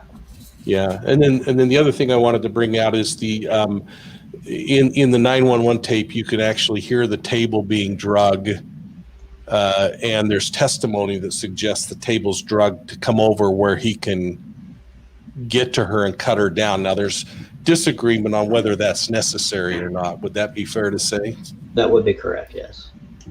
But it explains the table being there, according to what we hear and what is testified to in that tape. Now, the hands and the feet are bound, and there are two theories that have been out there floating. One that I haven't been able to clarify in my mind. One that she was hogtied. Another was just that she was with her ankles and her wrists bound, as we see in the crime scene photos. Can you shed any light on that? Yeah, actually I can. I'll start with just the knot around her, the bindings on her wrist. If you're going to bind yourself up, there's going to be a purpose, and you're going to be able to do it relatively easy. They do have a reenactment, the sheriff did, where there's a person binding themselves up and they show the knot. If you take a photo of that knot, a still photo, and you compare it to a still photo of the knot that's on Rebecca, they're different knots. And I don't mean that in the fact that, they're different style knots. They're the same style knots, except the one that's on Rebecca, the knot is not near her fingers. So her fingers can't reach to touch this knot. On every reenactment that's been done to show that you can tie yourself, the knot is where the fingers can touch. On Rebecca, it's up on the top. So if you're looking at the photograph of the knot, you've got her fingers at the bottom of the photo, and then there's the cuff. And when you get to the top of the cuff, that's where the knot is. So her fingers cannot physically get to that knot to make it tight. Then also with that same knot, when you look at another photo, you can see that there's paint on it's this portion of her hand. There's paint, and we know it's wet paint because it's the right hand, and because there's paint transfer from the back of her hand to the small of her back. So in the reenactment, the sheriff was talking about how this person would bind themselves up, remove their hand from the cuff, and then insert her hand back into the cuff while it was behind her body. The medical examiner even noted that the right cuff was loose. Okay, there's no paint transfer from the paint on her wrist to the rope, only to her body. So I'd like to know how you could do all that as well. So I mean, there's two things there. So you've got the rope knot that she can't reach with her own fingers that she's supposedly tied, and then you've got paint transfer from her hand to the small of her back, but there is paint on the rope. So I want to make sure everybody knows I'm only talking about where the rope comes across where this section of her hand is. There's no paint transfer there at all. I mean, there's none. So it makes it difficult to do. And even if you guys were to try to attempt this, you can't get this knot. I don't expect you to have the same knot that Rebecca had, but I do expect you to have the knot in the same place, and it's not. Okay, I read some of the evidence reports, and the paint, right? The paint tube. It was the same, though. It was found on Rebecca's hands, rope, and her torso, right? I think he just froze up. Yeah, Doug is muted, and it looks like he's froze up. Maybe we can chat about. Yeah, we can chat about that for a moment while we let him catch up. Yep. Those are great arguments, and I would just say at the end, I think we have this reenactment that the sheriff's office actually did. In fact, maybe we could play that, Skylar, while we wait for Doug to come back on. If we could go to the sheriff's reenactment of how that rope could have been tied. And folks, we're not saying one way or another. This is certainly an explanation of how that could have happened. You good with that, Chris? Yeah, here he comes. Yeah. Let's put him back in. Yeah, let's bring Doug back in and we'll play that. Let's see here. I'll bring him in here. There we go. Doug, we lost you for a moment. We thought while we were waiting for you to sign back on, we would show how the sheriff's office tried to describe and explain this, and then maybe you can respond to that. You good with that? Yeah, I am. Very good. Well, let's play that, Skylar.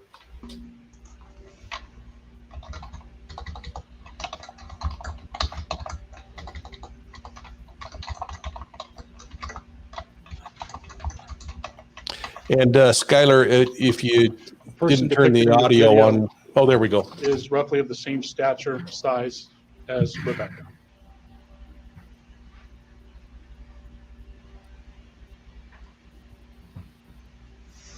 And thank you, Liz Gaspari. We really appreciate it.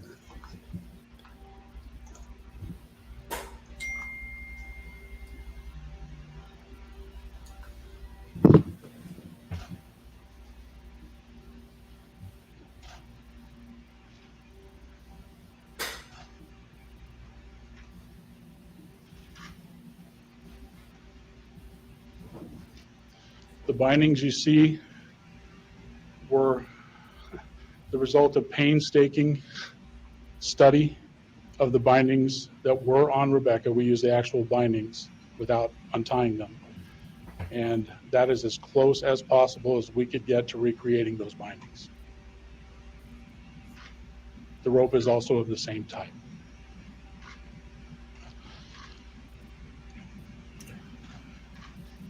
And what you'll see here at the end,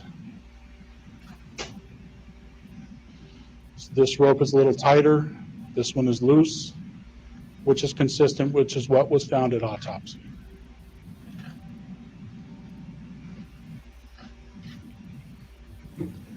Okay. Doug, yeah, kind of walk us through that and what the real challenges are. Well, like I said, did you see how that knot was at the bottom? When it was fully completed, the actual knot is at the bottom where the actor can actually touch the knot. Did you guys see that? Mm-hmm. Okay. Yes. See, Rebecca's was with that cuff. Rebecca's was up at the top. So if you would bend your wrist, it's outside the reach of her fingers. So it's too far away. It's too far out that you can't touch it. Yeah. So, and then playing devil's advocate, right? Not necessarily do I want to play devil's advocate, but You do it well. Thinking outside the box. Her DNA though was found on all the bindings, right? I mean, we got both hand, feet, and rope attached. Her DNA is on all of it. Right. Well, to me, Is anybody else's? No, not that I'm aware of. No, just her. Okay. And so, I mean, just kind of, going down the middle, That's right? true. There's no other DNA that was on there. Okay. And then the tube, after I read the evidence reports, the same paint was found on her hands, rope, and her torso, which was the same paint in the room. Yeah, and in the tube. Yeah, it was all the same thing. Okay, got it. So the DNA profiles are interesting. Now, but another interesting thing is you guys introduced a knot expert in, I think, the civil trial, correct? Right. Yeah, I need to get back to the knot too. Whenever we're. Yeah. No, let's go back to the knot, because you had mentioned also there was a thought, and Mike had brought it up, that she may have been hogtied. That's correct. Dig into that a little bit more. Our knot expert. This was for the civil trial. Lindsay Philpott, great guy. I mean, he's a great guy. But anyway, so when he puts all these ropes together, he's right in front of the jury and he puts it all up. Now, everything he has on this rope, we had a mannequin made for trial. So there's a mannequin laying on a table, and it's just elevated so it's easier for him to demonstrate to the jury. So when you take the measurements that were provided by the sheriff and you put it onto this rope and you put it out, the two ends come straight together, indicating that she would have been hogtied. Now, Yeah, and so- I want to dig Then into we that have a to little more. untire. That's about as far as I can. That's. And when you say and when you say the ends come together, Doug, Oh, okay. I mean, aren't they going to come together regardless of how far you bend the knees? Well, her knees were bent. At some point, they're going to come together regardless, right? So Right. to say, well, and if I understand now the sheriff's side of the story, that the rope would have been cut at first to tie each individual, Right. the ankles, it's still going to come together if you bend the legs, isn't it? I would assume. I mean, I don't know. I can only tell you what he said, and I did. As far as whenever we hired him for the not expert, neither Mary or I was aware of the possible indication it was hogtied until trial. So. Oh, okay, that's interesting. Yeah. So that's as Okay, far as I know. So you've investigated death cases before. When you heard that, what did you think? When I heard that Rebecca may have been hogtied, Mm-hmm. well, it's a homicide. You can't hogtie Okay. yourself and Okay, go off a balcony. It's not physically possible. right. So Yeah. if she's hogtied in the house, is that where you're going? Well, was how, with the not expert tying everything up, it was a possibility. Okay, so how do we separate her DNA as being the only DNA on the ropes? Well, if somebody had gloves on, if you're wearing gloves, I mean, you wouldn't Okay. transfer DNA. And I don't know where the ropes were tested. I remember talking to our attorney about where they were tested, and one thing that he was really upset about was, like, if you were to tie your shoe, Mhm. you would expect to find your DNA, like on the, I don't have my, the loop on the shoe where you pull it, you would find DNA there. Well, but her DNA was like on the knot, from my understanding.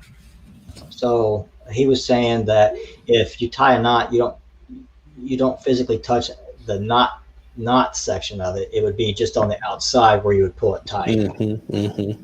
So Yeah, the evidence report says DNA profiles, basically bindings, both hand and feet, rope attached to the end of the bed, the small knife, all large knife had her fingerprints, small knife had DNA. correct. So all of that DNA evidence points to Rebecca. It does. Okay, so Well, it just says she was the only one touching the rope. okay, Yeah. So just her. that's problematic, right? Can be. I mean, as an investigator, if she's the only one touching the rope, Right. could she be the only one touching the rope? From a DNA chance, where they found DNA, yes. But see, the tube, I find, let's talk about the tube along with the rope, because you have to have both of those together, correct? Not necessarily. Well, there's paint on the rope, and there's paint on the back of her hand, and there's paint on the door. So Right. whoever touched the rope to do all this would also have to touch the paint tube, correct? Yeah. Yeah. But I want to ask a question, because you there in one of the crime scene photos, I saw a pair of rubberized black gloves. What are those all about, Doug? They're like lawn gloves. I mean, they're all over the house. Yeah. There's a couple pairs found. Okay, so there was nothing significant about it. That just someone saw them and I took a never picture. saw them when I was there. No. So these would have been there after we had left, and we left in April. But there were gloves there. They did test the gloves, but in 2011, you see, there wasn't enough DNA material to check to see who the owner of the DNA is, or whose DNA it is. With today's standards, there probably is enough to where they could test that for DNA. The paint tube, you guys don't have a photo of that, do you? No, it was the only one in there I saw was under the plastic and the plastic bag. I wish I had something to show you, but it's a paint tube, and it's the same paint that was on the door. So whoever's squirting the paint out of this paint tube onto a brush to paint on that door, you've got to squirt this paint tube a lot. I mean, you're going to manipulate it, you're going to mess with it, you're going to keep touching it. They found no DNA on the paint tube. They only found one thumbprint, and it was Rebecca's. Now, if you look at that photo of the crime scene where you've got the bed, and then there's 2 knives, and there's a dryer sheet, and then there's a trash bag. When you remove the trash bag, there's the paint tube, and the paint tube lid is open. Her thumbprint was found on the lid, so they assumed that she had to hold that paint tube and leave that thumbprint there. There's only 2 ways to get that thumbprint on there. One, because it's still open. So when you find it, it's open, the lid's open, and it's on the top. So it's either an old fingerprint from when she closed it, or it was placed there after she was dead. That's the only 2 ways you can put that thumbprint on there. But the body of the tube has no DNA. And I always thought that was kind of weird, that if you want to go through and do everything Rebecca did, you don't find DNA where you should find her DNA. You don't find anything. Okay? Like in homicide, it's the old question of when somebody holds up a bone and says, what kind of bone is this? Okay.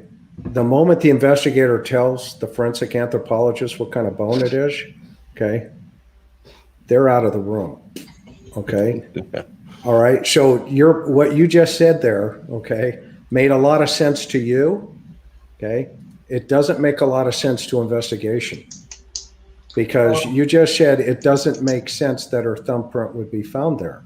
Okay? Well, no, I'm sorry. That came The out whole wrong. reason we're having this conversation is it doesn't make sense. Well, Okay. that came out way wrong. What I meant was, I know.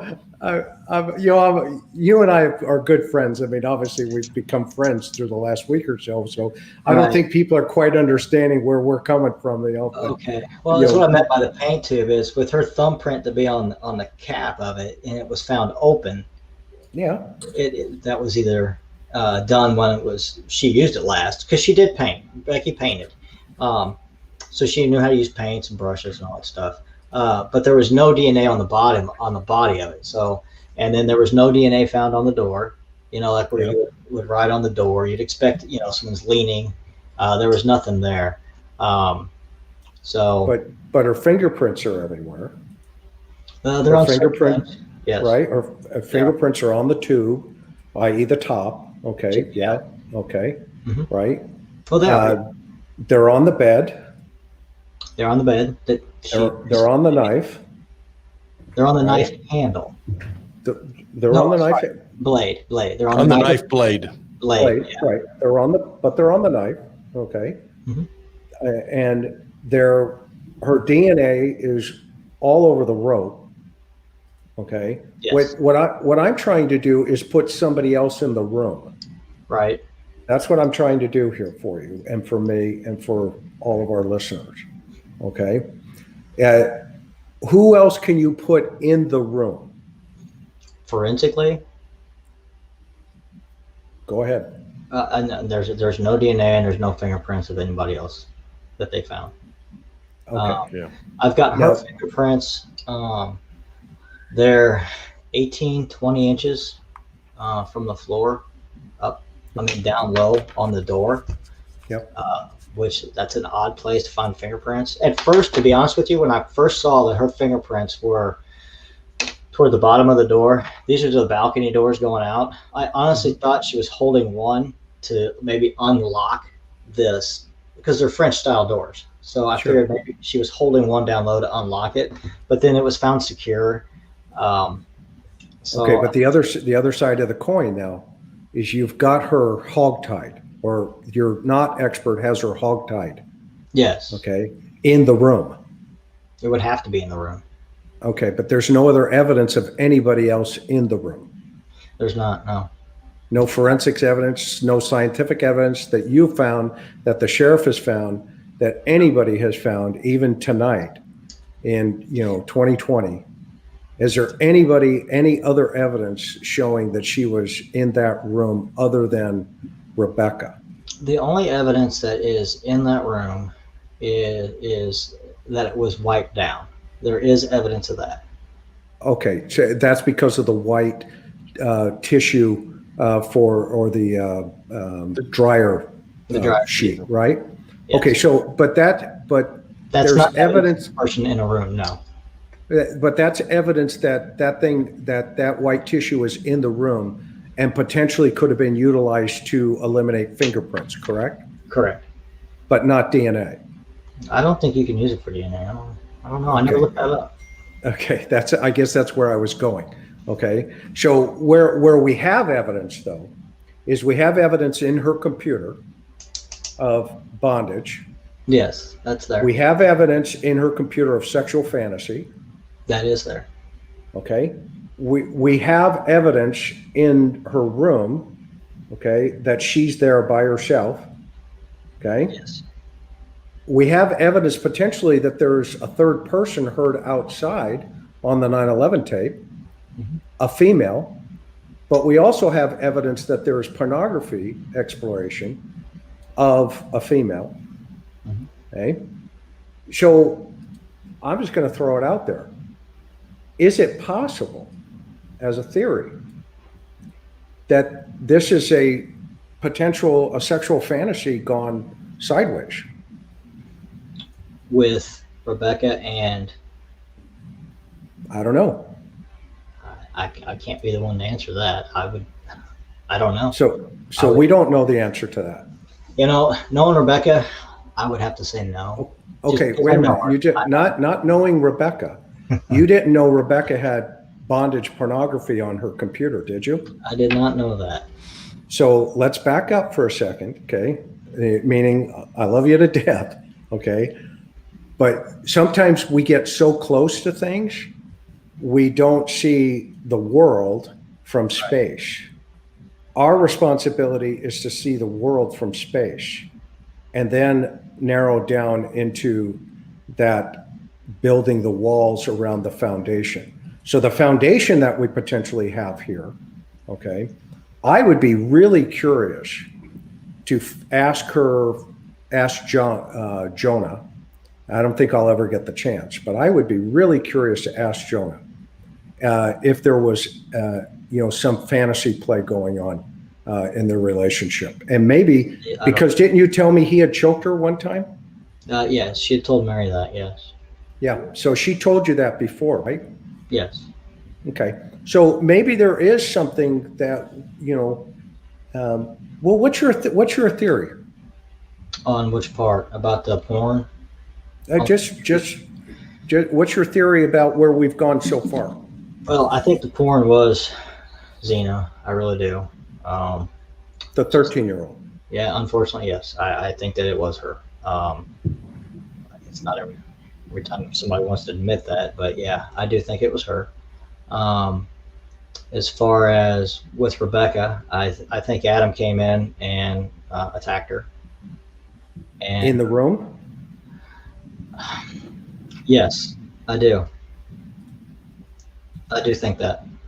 I think it all happened in that room. I think he was wearing gloves. I think he was covered up with stuff.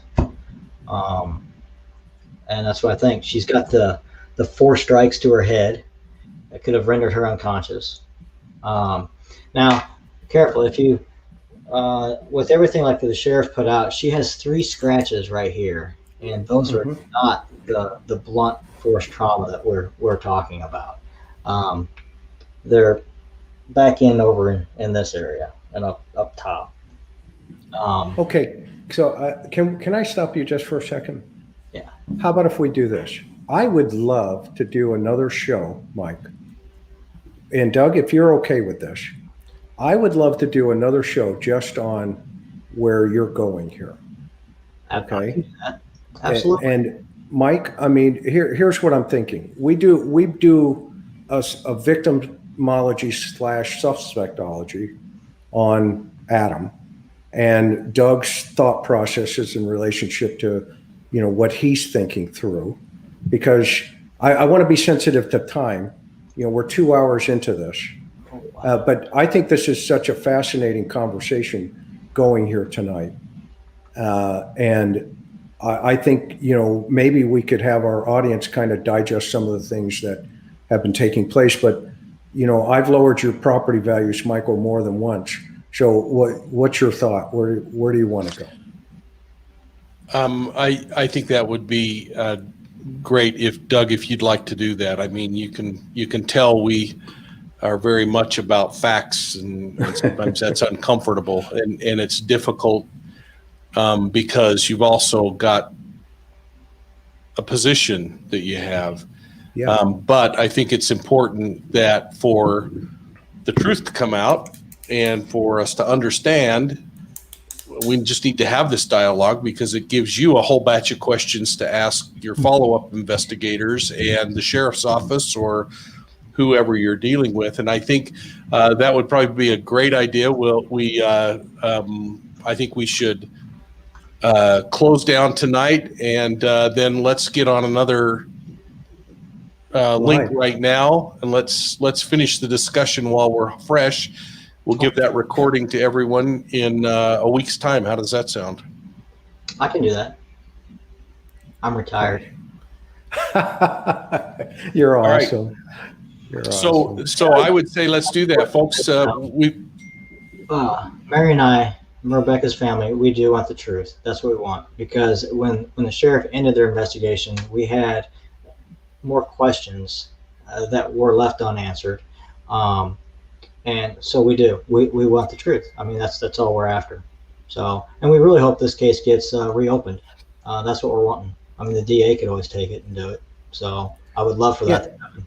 Yeah, and the responsibility to any investigation, and taking a look at a lot of the investigation that's been concluded so far, right? I mean, I think you would agree, it's been pretty thorough. I mean, there's been a lot of information. I mean, we may disagree with some of the, information in terms of, I've read a lot of your, what your thoughts are, and I respect that. Okay. Right.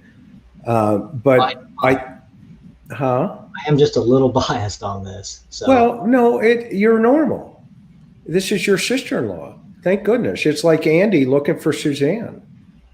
Mm-hmm. You come from a place that is from your heart, but the optimal word here that you said is you're looking for the truth, and to put a lot of resources into this, which a lot of people have done. Okay, that's a lot of resources to protect somebody, and so we want to dissect into what exactly, how that looks for you, for us as a channel, because our goal is to just put the truth out there, whatever it is. When people may or may not disagree with it, that's okay.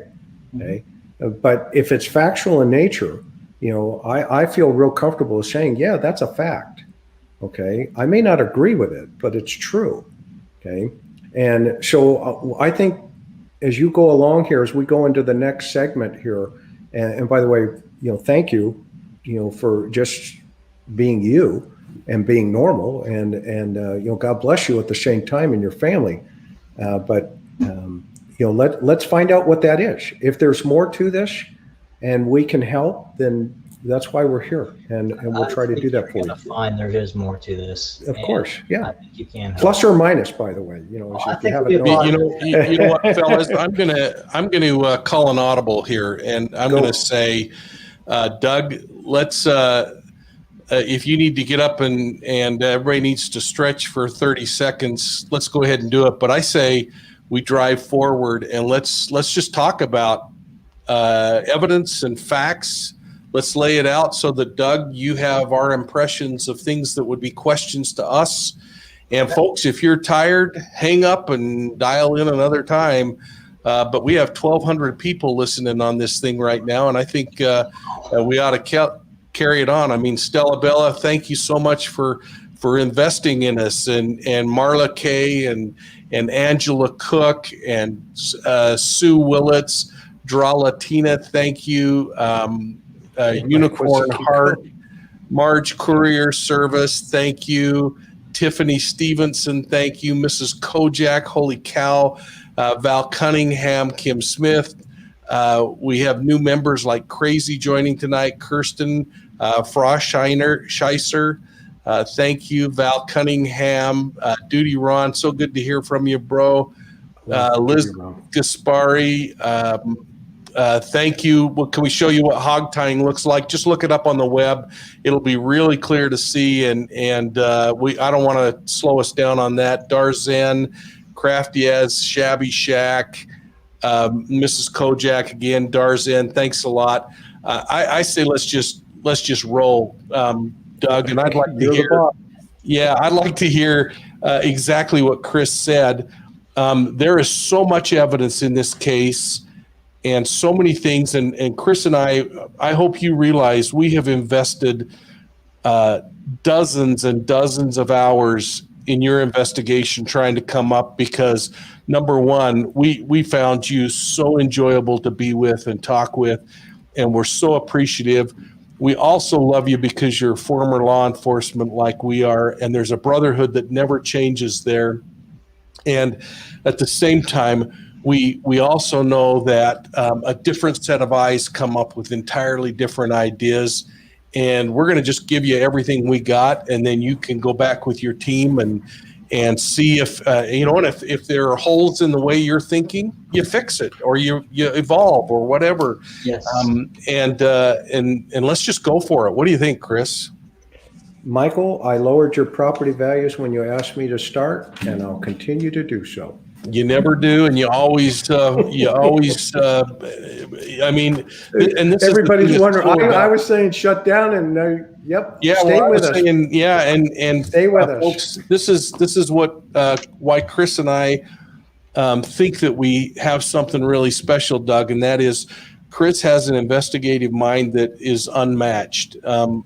I, for some reason, have kind of figured out human behavior. And together we have 70 years of law enforcement, and I guess that was enough for him. But we'll get him right back. And by golly, let's tear this apart. Let's hear what Doug's opinions are of what really happened. And then, Chris, I think we should just share the things that we've found and the things that concern us, and call it a night. And folks, this is your responsibility to figure out what happened, and we're seeing a lot of people weighing in with absolutes on who did it and who didn't, and I don't know that Chris and I know yet, but we certainly have theories. So we do have some theories. As soon as he gets back on, we'll do that. In the meantime, Tyler or Skylar, if it's possible, I want to pull up the video from San Diego Sheriff's Office on the search inside of the room, because that is going to become very critical now as we talk about this segment. So if we can pull up, here he comes. Here comes Doug. Very good, Doug. We're waiting for your picture to show up. There we go. Twice. So are we ready to go on that, Skylar? Okay.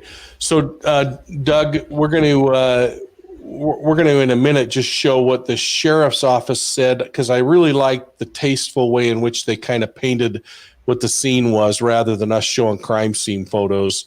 Okay. But let's move to the room upstairs. And would you just paint the picture as your theories have unfolded in regard to what happened that night? Like how Rebecca was. How Rebecca died. Well, I think something started, I'm not really sure where. I know she was getting ready to go to bed. So whether she was going to take a shower or where she was going to go, I don't know. But she ended up naked from the bedroom all the way at the other end of the house. The room where, I guess the crime scene room, is complete opposite end of where her master bedroom is. Not only is it at the opposite end, but it's also a half a flight above it. So either, look, I really believe he went in the house, he confronted her, and I don't know if she ran to that room or if he took her there. That I don't know. I mean, I really don't know.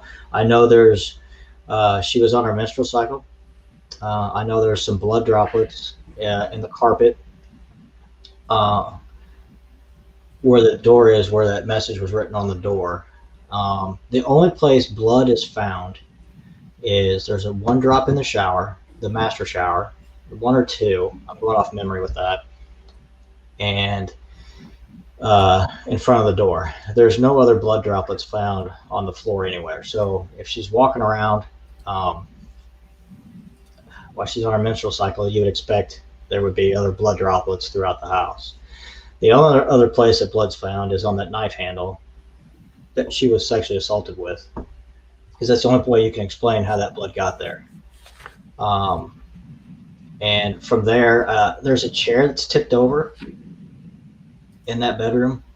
And on her, if you look at the autopsy report, there's, yes, there it is. See, there's no blood there. There's paint and there's a dryer sheet. There's two knives. You can see the blood on the knife in that photo if you zoom in on it. But there's a chair in that room, and there's tape residue found on her legs. So no tape rolls were ever found. Yeah, there's the knife. So I don't know what kind of tape it was that was on her. It's just residue. There's no tape, and the tape went across horizontally. I think there was like 3 bands of it. And what did the tape look like? There was no tape on her. It was just residue. Yeah. But do you recall the crime scene photo from her contents of her purse with a roll of tape in there? I didn't see that. Do you have that?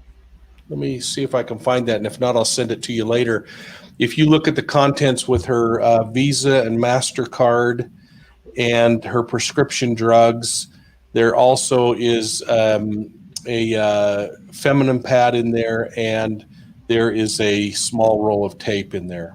Was that KT tape? That therapeutic tape? It just looked like tape to me. Well, Which is interesting because if the tape was being used to help secure the maxi pad, that could explain why there's tape on her body. well, the tape's down on her legs, like around her shins, but it's equal on both legs. Interesting. Does that make sense? Could that have been pre-tying? I don't know. Is it a possibility? Is it a theory of yours? I think she was taped to that chair, is what I think. That chair's knocked over, and it's obviously knocked over for a reason. Chairs just don't knock it. You don't leave a chair knocked over if you want to, if you're gonna sit in it. Did they find tape residue at the bottom of the chair where she was taped to it? They didn't look. They didn't look? No. Did they take the chair? No, not that I'm aware of. So Okay. So what evidence do we have that other than we think she was taped to the chair? the tape residue on her legs. Okay, but that tape residue could also be on her leg. I mean, just thinking through this, right? Right. Because she was experimenting with binding. I guess I don't bind. Is so that a possibility? I don't know. I'm not the one to ask that too. I mean, if you were going to bind yourself up in whatever fashion and you use tape, I would say yes. Okay, But, yeah, because I would, as an investigator, I would put both of those theories on the wall. And then I would eliminate both of those theories based on the evidence and the scientific evidence. right. And right? So it's possible she could have been binding herself initially by tape and that didn't work. I mean, could have. I mean, I wouldn't think so, but because where's the tape that was there? If there's Good question. That's just it. I mean, you'd have to look in waste baskets, trash cans. Yeah, but then you have to think that this is an organized killer coming in to not leave their DNA on any place in the room, True. right? Because this is would you say this is an organized potential or unorganized crime scene behaviorally? It's methodically. It's been thought through. I would say that. It is organized. It's a clean one. So that's about the best I could tell you. But that's where I think everything happened, was up there. I think it all happened in that room right there. Do you think Adam has the capacity to think through like this when he doesn't even know what house he's at? Oh, he does know what house he's at. He's been there before. This isn't his first time there. Okay, but he's in a full panic, right? When he tells the 911 operator the house you guys were at yesterday? Right, because that was even wrong. It wasn't yesterday. It was the day before. That's why she couldn't find it. Right, but that you just made my point. He's in a full panic. Guy doesn't even know his left foot from his right foot, sounds like. He did. I mean, he was able to get, go around and do whatnot. Well, wait a minute, but let's back up. Let's talk about him, because this is why we wanted to have the extended show. Let's talk about him. Okay? Tell me what you know about him, not what you think about him. To be honest, I don't know anything about Adam. I really don't. I didn't know he was even a brother to Jonah until July 13th, 2011. The first time I ever laid eyes on him was in trial. And then that's it. I don't know anything about him. I know Becky thought he was creepy. She said she just kept her distance from him, and she didn't want to be alone with him. I mean, that's all I can tell you about what I really know about Adam. He's a tugboat captain. He started, just a deck mate and worked his way up to where he's the captain or the pilot. I don't know the hierarchy of tugboats.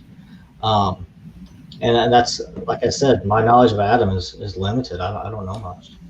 Okay, so who else do you put in the room? I.e., who could have done this? It's just him and Rebecca. That's the only ones that were, because Jonah wasn't there.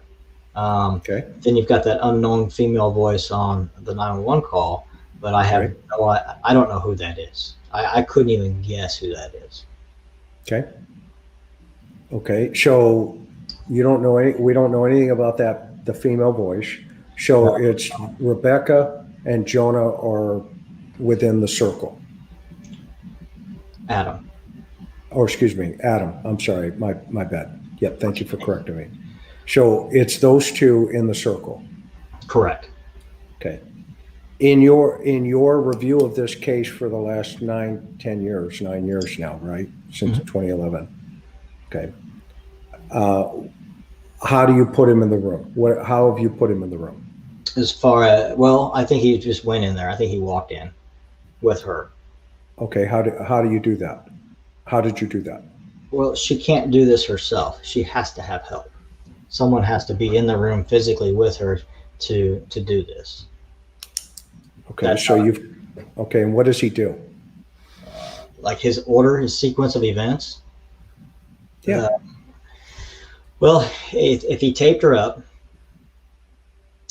maybe she got away. It's possible. And that causes strikes to the head where she's incapacitated. So if she's out, she's unconscious, then he goes through and ties her up in the fashion that she was found in. He would tie the rope to the bed, tie it around her neck, put the t-shirt around her neck, and put the gag in her mouth. I'm assuming that the gag came from because she screamed and the neighbor heard that.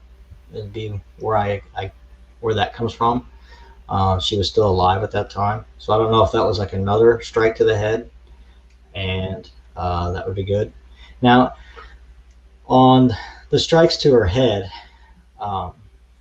we don't know how severe they are.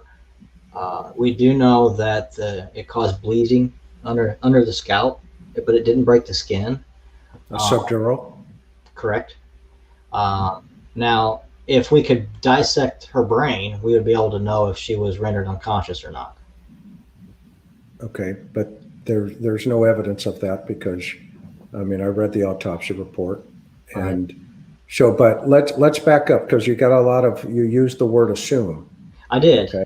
That's the best I can do. Let's never use that word in a homicide investigation, okay, that ever, right? Or a death investigation, suspicious, because assumptions is where we tie evidence to the assumption. And Mike, what's the theory? Say it again. Think about Sherlock Holmes. Yeah, no theories before facts. Right.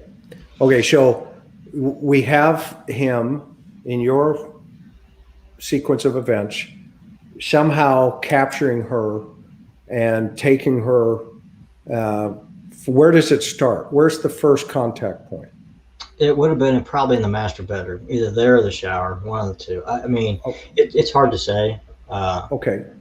Is there any evidence of a struggle in the master bedroom? The only evidence that's over there that was noted was there was a drop or two of blood in the shower. Okay. And where is her underwear? I have no idea. In the master. Does anybody know? No, not that I'm aware of. Okay. And she was on her cycle? Yes, she was. That is correct. Okay. And so was she wet? Was there any evidence of water? Where? Anywhere. Just in a if cup. she's in the shower. Oh, in the shower. No, I think the shower was dry. Okay, so we don't know if she was taking a shower or not, or getting ready to take a shower. Is that what you're saying? Correct. Okay. And so if he attacks her in the bedroom, okay, what do you think his purpose of doing that for? Well, I think that they held her responsible for what happened to Max. I don't know. I've got two things here. Yep. One is going to be they wanted information because it was an unwitnessed fall, and they wanted to know more information and weren't getting it. And deep down, I can respect that, because if you hear "I don't knows," you don't want to hear "I don't knows." You want answers to your "I don't knows," and you may not believe the "I don't knows." Okay. Mm-hmm. Or the other one is, it was just held her responsible, and you killed my nephew. I'm taking it out on you. I don't know, or he's dead and dying or gonna die. And I think that those were the reasons behind it. I think the motive was Max, because Max's fault. So the reasons for the attack, I can't give you specifics, but I truly believe its motive because of Max, and they held her responsible in some fashion for that reason. Who's they? That would be Jonah, and specifically Adam. So okay, so you've interjected a second person. Help me understand that. Adam. I'm staying with Adam. He's the suspect. He's the one that did this. So Adam held her responsible for what happened to Max. Okay, so I want to help you. Help me put Adam in the room. Okay. Go ahead. Put him in the room. He leaves the guest house and he goes in the main house. I mean, if I walked through your room, is there any evidence that I was in there? I don't know. Yeah, that's where we're at with this. Same thing. If he walks into this house, he didn't leave anything, and if he did, they didn't find it. So if I walked into a room and tied somebody up and put their fingerprints everywhere and their DNA on the rope, was there evidence I was in the room? No. How do you know? Well, as far as with Becky's, with this specific one with that question, I would say yes, because the method of being tied requires a secondary person. So then you've just answered your own question. The fingerprints on the bed, if you really look at those, gosh, I wish I could show you guys those. I will. No, wait a minute. Let's back up for a minute. You asked me, right? If I walked into a room, could I tell? Okay. And I just put the sequence of the facts that there's somebody tied up in a bedroom, and you just said it takes two people to do it. Yes. So in your mind, you've got two people in that room, but there's only evidence of one person.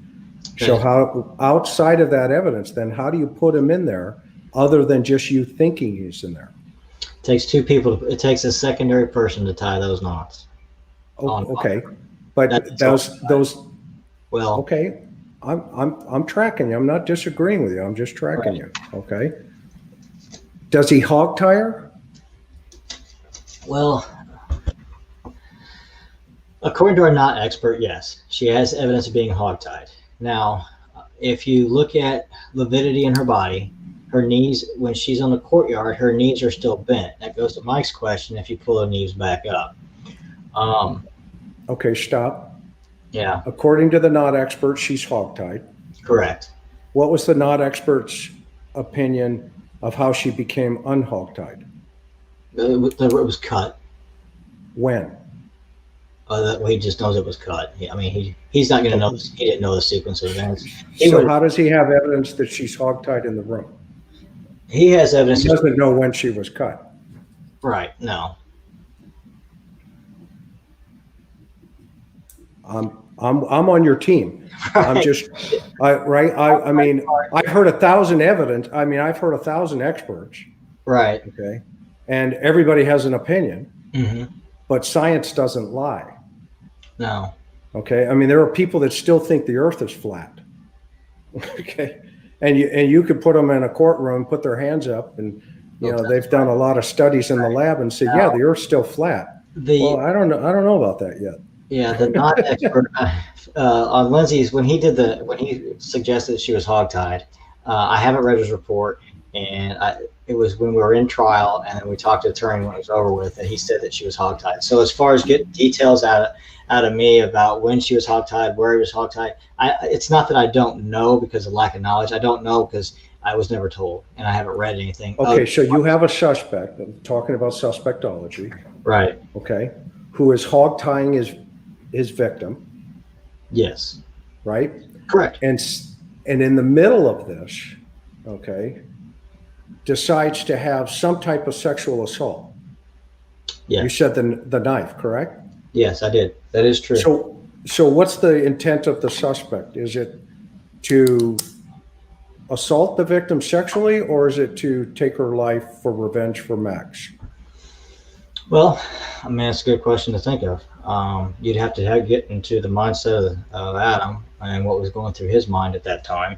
I know that she was sexually assaulted with the knife handle. There's also evidence on her, I believe it's her right inner thigh. I may be wrong on right or left.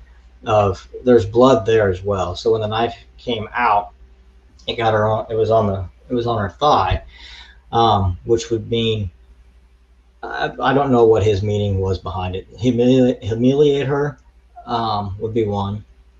Show his power and control over her would be another. You're getting deep with me on it, and that's about as far as I've gone. It's tough. All this is.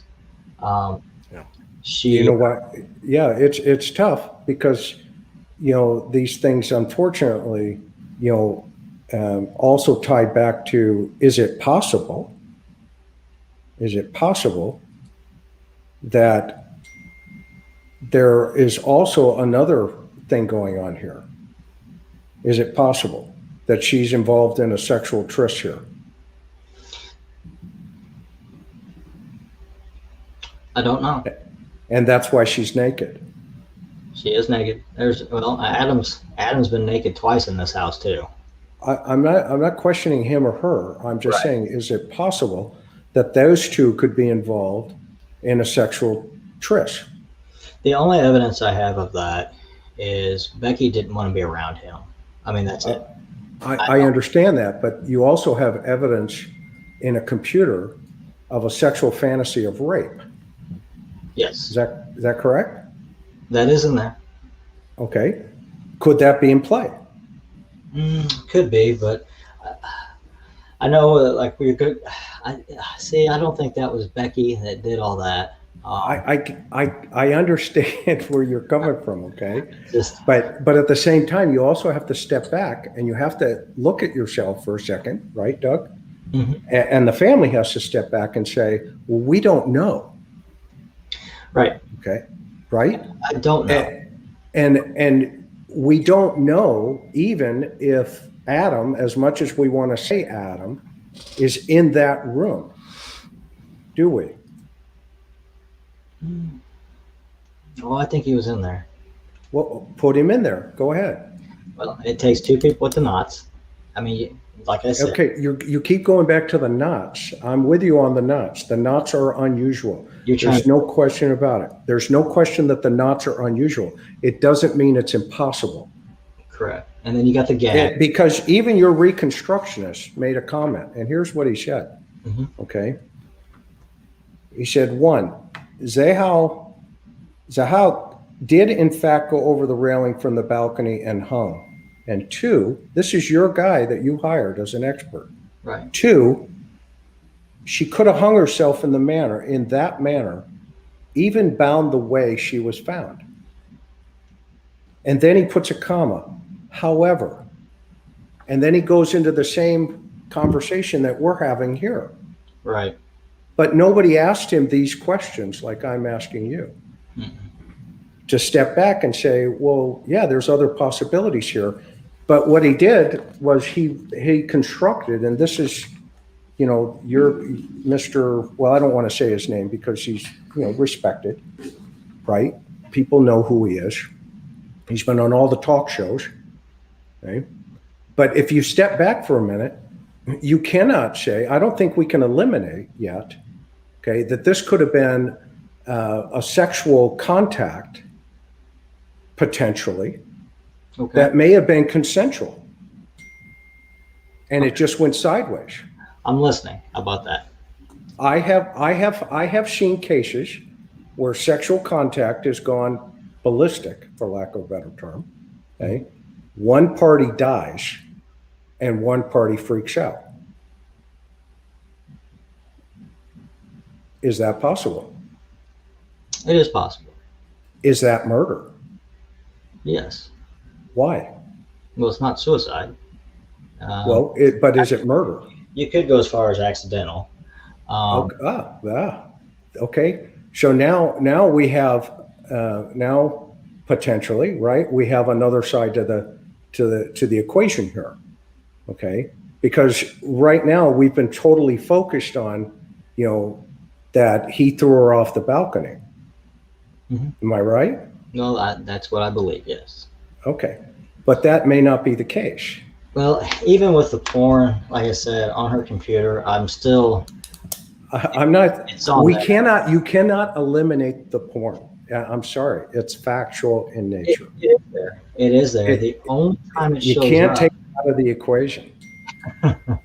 Right? I mean, I would love to tonight to say, Doug, if I can eliminate this stuff, okay, right. I am having a hard time believing, okay? Now, in 2011, it's not like 2020, 9 years later, where kids are seeing porn, okay, every single day on their devices. In 2011, I mean, it wasn't until 1995 when the very first pornographic picture was ever sent across the internet, okay? So we're not too far away back then, okay, to this. Okay, it's sophisticated. There's no question about it, okay? But it's so sophisticated, I don't see the mind of a 13-year-old girl, and correct me if I'm wrong, okay? I could be totally in left field here, okay? I don't see a young 13-year-old girl going to her step girlfriend's computer, logging in and searching and doing a search on, for porn of that nature. Okay. Now, go ahead. Go ahead. It's bad. I don't know. It's bad. Is that what you said? It's horrible. Yes. Yeah, it's bad. And it's sad. I mean, it is sad. Xena had only been living with us for about a year. She was over in Germany, and then she came over and she was living with us. I don't know if she was exposed to that before. I don't know. Um, Not in my house. I guarantee that. Um, but with Becky and this computer and that being on there, and there's no previous history other than just these days. And then Xena, how you always kind of know when someone's not telling you the truth, how they act. Well, that's how Xena acted when I confronted her with it. So that's why I really believe it was her. Um, and we had her in counseling for a few things after all this. Um, so that's why I really believe it was her. Okay, Find it and to clarify, yeah, that no, she wanted anything kind of a sexual fantasy set up, rape, tie me up. Okay. Even if Rebecca did want something like that, she's, it's a guy that she doesn't like to be around. And you mean, to be aroused while she's more concerned about Max is just strange in itself as well. Um, she was tired. She was wanting to go to bed. I know that. Um, and then that's about the best I can give you is that I believe it was Xena. I don't think Becky was into anything like that. She left her husband because he was looking up porn. She's against all that. And I really believe, like I said, Xena did it, as much as I don't want to admit it. So that's how I have been able to rule it out of the equation. in total respect to you, I don't want to, people are hammering me over here in the chat, about being disrespectful to you. Do you feel that I'm being disrespectful to you? No, I think you want to know. And Yeah. I can't give you the direct answer about it. I can only tell you, how we experienced it. To be honest, looking back, we did find it was in there. And now I'm just like, well, and I have to ask another question. I have to go in to do all this. And like I said, the answers that I got, I wasn't impressed with. I can't unmake her look at these things. I can keep her away from computers, and I can put her in counseling and try to get her the best help I can, which is what we did. I have a daughter. I've raised 4 children. Okay. I have a son. Okay. And I understand that I'm not a girl. I'm not a 13-year-old young girl. Okay. And I'm not saying that curiosity doesn't get the cat. Okay. I just find it's an interesting correlation. I did too. That 2 days before there is bondage searching. And believe it or not, for some of the listeners, that could put a third person in the room. It could. I haven't discounted that. Well, ever since I talked to you again, I have been going through that log. The log is kind of weird. The dates are usually when it pulls stuff out, they're in the chronological order, and they're not. They're kind of like sporadic, which I thought was weird. But even some of that stuff that was found on there, I don't even know how you would find to look that up, because it was that pornographic material that they used to groom them. And I can't think of the name of it right now. I have my own term for it, but I'm not going to say it here. But it was like that. And I don't know where Xena would have seen that before. I really believe that Becky has not.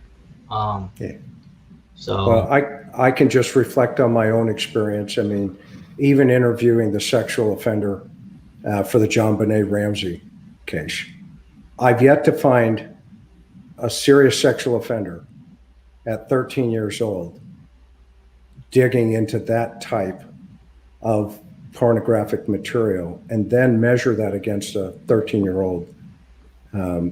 I just find that really, really disturbing in relationship to a victimology and behavioral analysis aspect. And I've sat across from serial child killers I interviewed Wesley Allen Dodd on death row in Walla Walla State Prison. Even he couldn't have gone that deep that I'm aware of. So Mike, you got a theory. And to those who think I have looked bored and that I looked like I was wishing I was watching TV, folks, thank you for the compliment, because the last thing I want is anyone to know what I'm thinking when I'm thinking. Doug, I am so grateful for what you've shared, and you have been placed on a little bit of a block, having to answer some questions that from a behavioral standpoint and from a psychological and a profiling perspective are very difficult, because we have such a hard time putting our own personal biases aside sometimes, or our own personal value systems aside. And you are deeply involved in this emotionally. It's a terrible thing that's been asked of you to play such an integral role in looking into this death. So how much we respect you and appreciate what you've done, and frankly that you've had the insight and courage to ask for a different set of eyes to look at it, because I'm sure this has been a little bit brutal, but it's only because you want to know what you've missed along the way. Mm-hmm. And there are questions that have come up, and I think Chris has drilled into them effectively, and some people have been very uncomfortable, and we have a lot of people who love to defend the downtrodden, and they're in your court cheering for you in hopes that we'll back off. But that's kind of, the process. This is what has to be done as an investigator. So I guess I'm going to throw a couple of ideas out that have come to us as we've looked at this, and especially now as you've been talking, I've been grabbing pictures and things to support some of the thought processes. Number one, that there are questions surrounding the sheriff's office had posed that they had testimony. Now, we haven't seen the testimony. I don't know if you have, but they have said it in their press release that there was testimony that your sister-in-law had a massive, or not a massive, had gone through a very recognizable weight loss in months earlier, that people have indicated that she was less than happy at times. Those are all really anecdotal, nice things to hear, and people always seem to come out of the woodwork when something happens to say, here's all the reasons why. I don't know if any of that's true. We don't know if it's true, but that's evidence that's been publicized. She went through a traumatic experience with Max, and the family's position is that she was well and handling it well, and kind of like that's what's going on, and here we are moving forward, and many people are worried that they would be beating themselves to death. I don't know what your sister-in-law's personality was, so that's hard to answer, but that's the balancing act that Chris and I try to bring to the table, is that there are some who would say in a jury, for instance, that that's absolutely an indication that she is not accepting responsibility. Others would say, no, that's very stoic and doing her thing. I don't know, but those are the two sides of that coin that you get to kind of examine as you go through this. Then there's evidence that the night that this happens, there's physical evidence to support that she was in the bath, in the shower. There's still a couple of blood droplets in the shower that were tied to her, and some hair fibers that clearly say that at that evening before she dies, she's in the shower. And then and this is a question that we didn't really get to field, and folks, please look it up, because I know that Doug's side of this discussion has mentioned this, but there is a discussion that at 10 minutes to 1 a.m., so 0050 hours, a voicemail comes on to Rebecca's phone saying Max is not going to make it. Now, I think there's been some argument whether that really happened or not, but the sheriff's office presented it as a fact in the press conference. So that's all I've got right now to hang on to.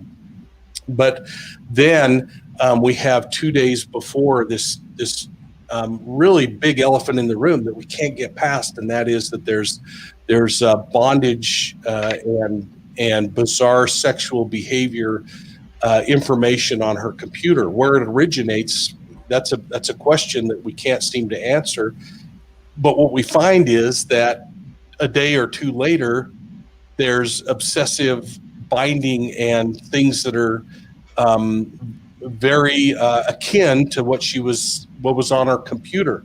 So it becomes really heavy to weight something like that and say, okay, is it a self autoerotic experience, or is there, like Chris and has also added to the theorizing, a possibility that there was someone called, and we looked at and found phone numbers on that list of phone calls that or her phone list that you gave us that are to some one in particular is to a very prominent individual, and there are some that we don't know who. Were there calls made right before all of this happened that introduced a third person party? We don't know.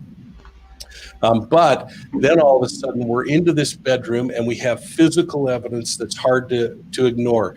We have physical evidence that suggests that someone goes downstairs into the garage where the boat equipment is kept, and something's missing on the shelf. And we don't know if that's a rope or not, but the ski rope ends up in that bedroom upstairs. And did that originate with a third party or with Rebecca? We don't know that. But then we do know that her fingerprints are on the bed, lifting the bed and pulling it a little away from the wall so she can put the rope on, or he can put the rope, or they can put the rope. We don't know any of that, but we know her fingerprints are there. That's really compelling and hard to ignore, that her fingerprints are there. We have the writing on the wall that on the door that suggests that some people have called it a suicide note, and I don't think we think that that's it, but I'm going to put it up here for everybody. And some people argue, well, the S on she is different than the rest of it, and so it's two people involved and one people. Well, I don't know the answer to that. We don't know the answer to that, but what we do know is that a bottle of ink, the paint, is found with her thumbprint on it. That's really compelling, and you make great arguments about why is there only one, and who knows. We talk about the fact that there are two knives there. Did they originate to cut the rope, and was the rope separate pieces so that she could individually tie herself, or someone else could individually tie her into these bindings, or was it one common length that was a hog-tied situation? At this point, we don't know the answer to that, but we know that there's a rope and knives and paint, and there are fingerprints on the knives. I think you make such a great argument about there's something that would suggest that the smaller knife was inserted vaginally. Was that by her, or was it really inserted vaginally, or was it an artifact of blood transferring somehow? And I don't know, because we haven't seen the evidence. But now we have a rope that is tied around her and tied around her ankles and her wrists, and somehow she gets out the door and off of the balcony. And that becomes really interesting. But what we do have is physical evidence. You talked about it in one degree, and that was that the chairs, the situation of the chair. Well, here, folks, is where her fingerprints were on the bed where the rope was tied. Her fingerprints are on this knife, and under this plastic bag is the bottle of paint you're talking about, right, Doug? Yeah, I believe so. I believe it's under that bag. Yes, it is. And here is the brush that was used to paint on the door, which happens to be right next to where her fingerprints are found. That becomes pretty compelling in and of itself. But then we see the two knives, and this one that's marked 27 is the one with the blood transfer. And there were lots of questions around the blood transfer, but the one thing we know is that it's the DNA of Rebecca, correct? Correct. Now, we also reached out to some medical professionals just to find out and make sure that that there would be a way, if someone tested, to see if that was actually menstrual discharge, that blood, or if it originated somewhere else. And that could be performed and understood, and there would be some endometrial cells that slough off We don't know the answer to that unless you do. No, it was never tested for that. So that poses a really interesting question that Chris and I kept coming up with too about what happened there. But then we originate just a little further into the room, and we have this chair that you've talked about that's knocked over. The thing that's so interesting about that chair to us was that an artifact of the body being moved through the room to the door. And folks, the door we're looking at, you'll notice that rope is smashed between the door. And there have been 4 reenactments that we saw online by different people that have reenacted the body going off and whether it could have handled the force of a 9-foot drop without doing more damage to the neck. Well, all of a sudden, this really bugged Chris and me that we're looking at this and we're seeing at the bottom of that door that door actually was pulled shut and could have slowed the drag down on that rope dramatically and really changed the entire focus of all those reenactments that were done. Instead of a free fall drop, could it have created drag in the doorway that Actually, caused that rope to move slower? The door was open. The first officer said the door was open. So that's interesting because everything indicates this, along with a mark in the door where the rope is to support. Right. So that's really interesting, and I'm glad to hear that. If that's actually accurate, or was the officer accurate in what he saw when he got there versus what this picture shows? But we see this picture. So then, was the rope actually the cause of the chair going over as it tightened up? Or was it the body as it's getting either taken out to be thrown over? Because if she was hogtied, that would have to be carried, wouldn't it? I would think so. Yeah. So that was what we kept going back to, which then became really troubling to Chris and me, because then we get outside onto that patio deck where the balcony is. And it's only a few feet wide, but this lower impression here, if I can zoom this in a little bit, this lower impression shows where her right foot extends off in a V shape and her left foot in a V shape. And then where her toes are located, this impression right here is determined to be a police officer's boot, and they actually recover the boot and take it into evidence. And so the only footprints on that balcony are Rebecca's footprints, and there's a small area on the railing where the dust is pushed off from the railing that is arguably about the size of her upper body. So we theorize, is looking at that, if all of this is true, that either hopping, grabbing hold of the rail, and then taking with the toe to springboard over the rail could make that all theoretically possible. And again, all Chris and I do is explore possibilities as we put all this together. But what it does do is it takes away from the argument that she was hogtied by having physical evidence that puts her feet there in our minds, which, again, becomes kind of interesting. And then we step outside of the house and we have where the rope was cut, and you originally thought that he could have just reached up and cut that. In reality, that is 10 feet to where that point is. So there's physically no way he could have done that without the table, which then brings us back to the evidence that the 911 call has, that the sound of something being drug over. I hate to interrupt, but on the rope where he cut it, I believe he was standing on the table, and that's where he cut it. Where she was at in relation to him, he didn't have to stand on the table and cut there. Okay, that's a great thing. So what we want to do is take that rope and see what that difference was, and really see, was it necessary? And you know what? It may not have been necessary, and he still thought, I need to get a table over there to get on. But for us, it just explains the evidence that we're seeing, that explains why is that rope at 10 feet? Why is that table there? Those kinds of things. And then we see some things physically that matched up with the body, which we can see it kind of clearly here, that also explain why some of those scratches may have occurred where they did. And I want to back up because I originally, when we heard this and we were looking at the blunt force trauma on the top of Rebecca's head, we were theorizing that it was the butt of the knife, thinking that that's about the right size. But Chris and I couldn't get out of our mind that if she toppled over the top of that railing, that we had to exclude the wrought iron and the architecture of the railing.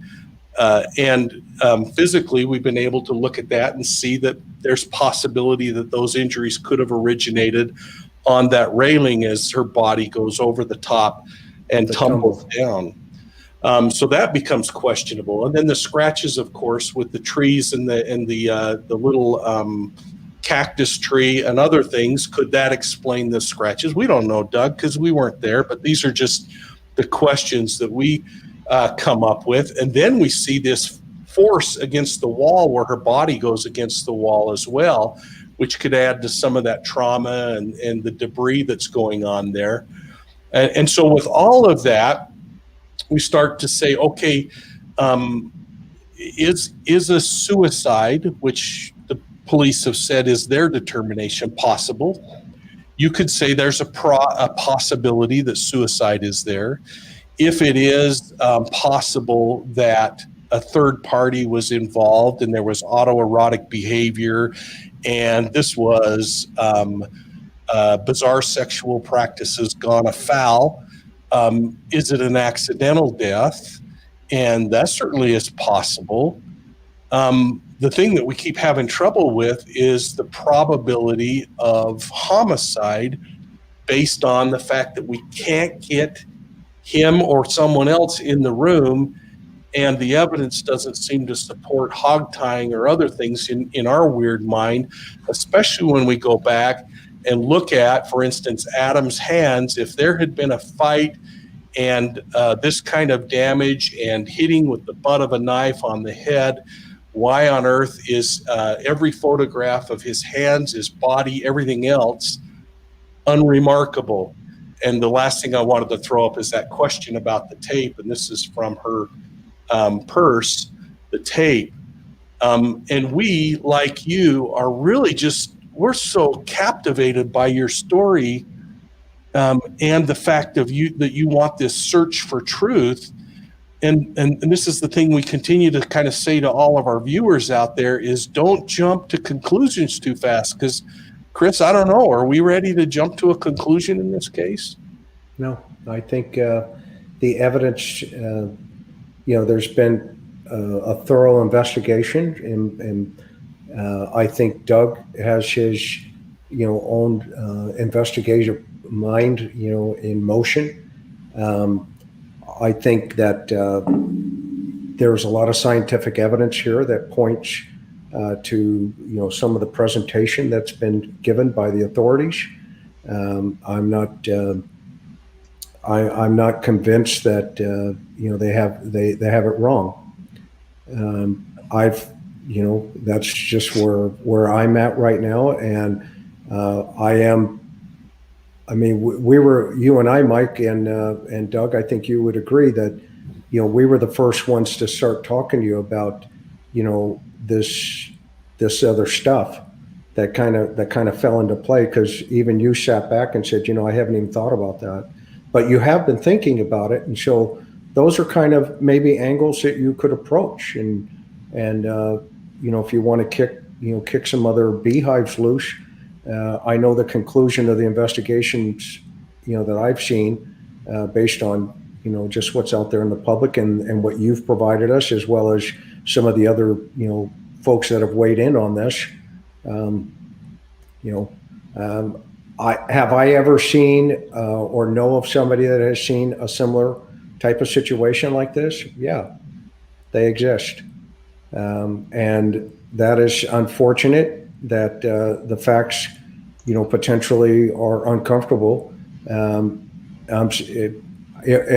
don't have all the evidence in front of me to conclude that it's one way or another. I just have to rely on you. I have to rely on, the presentation of the evidence presented to us by, the official reports. I find it really difficult to believe that, so much so many resources could play into, protecting, just say Adam as a whole. I mean, I've never seen an investigative team of so many diverse expertise come together and say, let's protect Adam. I've never seen it in my career. We see it on social media, okay, but in reality, even you in your 20-something years of investigating death scenes, have you ever woken up that day and decided, today I'm just going to protect this guy, to say it's something different? Honestly. No, I haven't. Exactly. So I have a hard time believing that they woke up that day and went to, Max's scene and then Rebecca's, and then decided, well, let's just go ahead and protect Adam. And I think they're seeking the truth, like you. I think they relied on the scientific evidence as it presented itself, and social media may or may not agree with it. I think the burden of proof in a civil trial is much, much lower than a criminal trial. The rules of evidence are much different than the rules of evidence in a criminal trial. And so that's just my feeling. I'm certainly wide open to any other thoughts or ideas that you would come to the table with as a friend, and kind of listen up to say, what, if I'm wrong, I'm wrong. I'll also tell you that, but at the same time, we have to accept the reality sometimes as it is, and sometimes it's uncomfortable. But so right now, no, to answer your question, Michael, nothing else has convinced me. There are a lot of possibilities, sure. Doug, we'll go to work for you on anything you need us to help with. Okay. We're in your camp as far as finding truth, and just know, I mean, the brotherhood doesn't change, and yeah, you might be dead on this thing. The problem is the totality of it really makes you wonder, and we have to keep looking at accidental, suicide, homicide, and which is the most probable. And can I make one comment, Michael?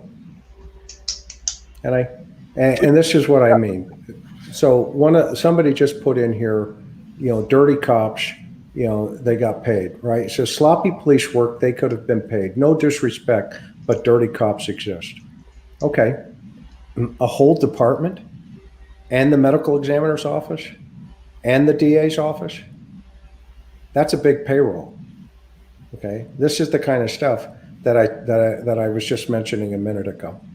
Okay. About social media has an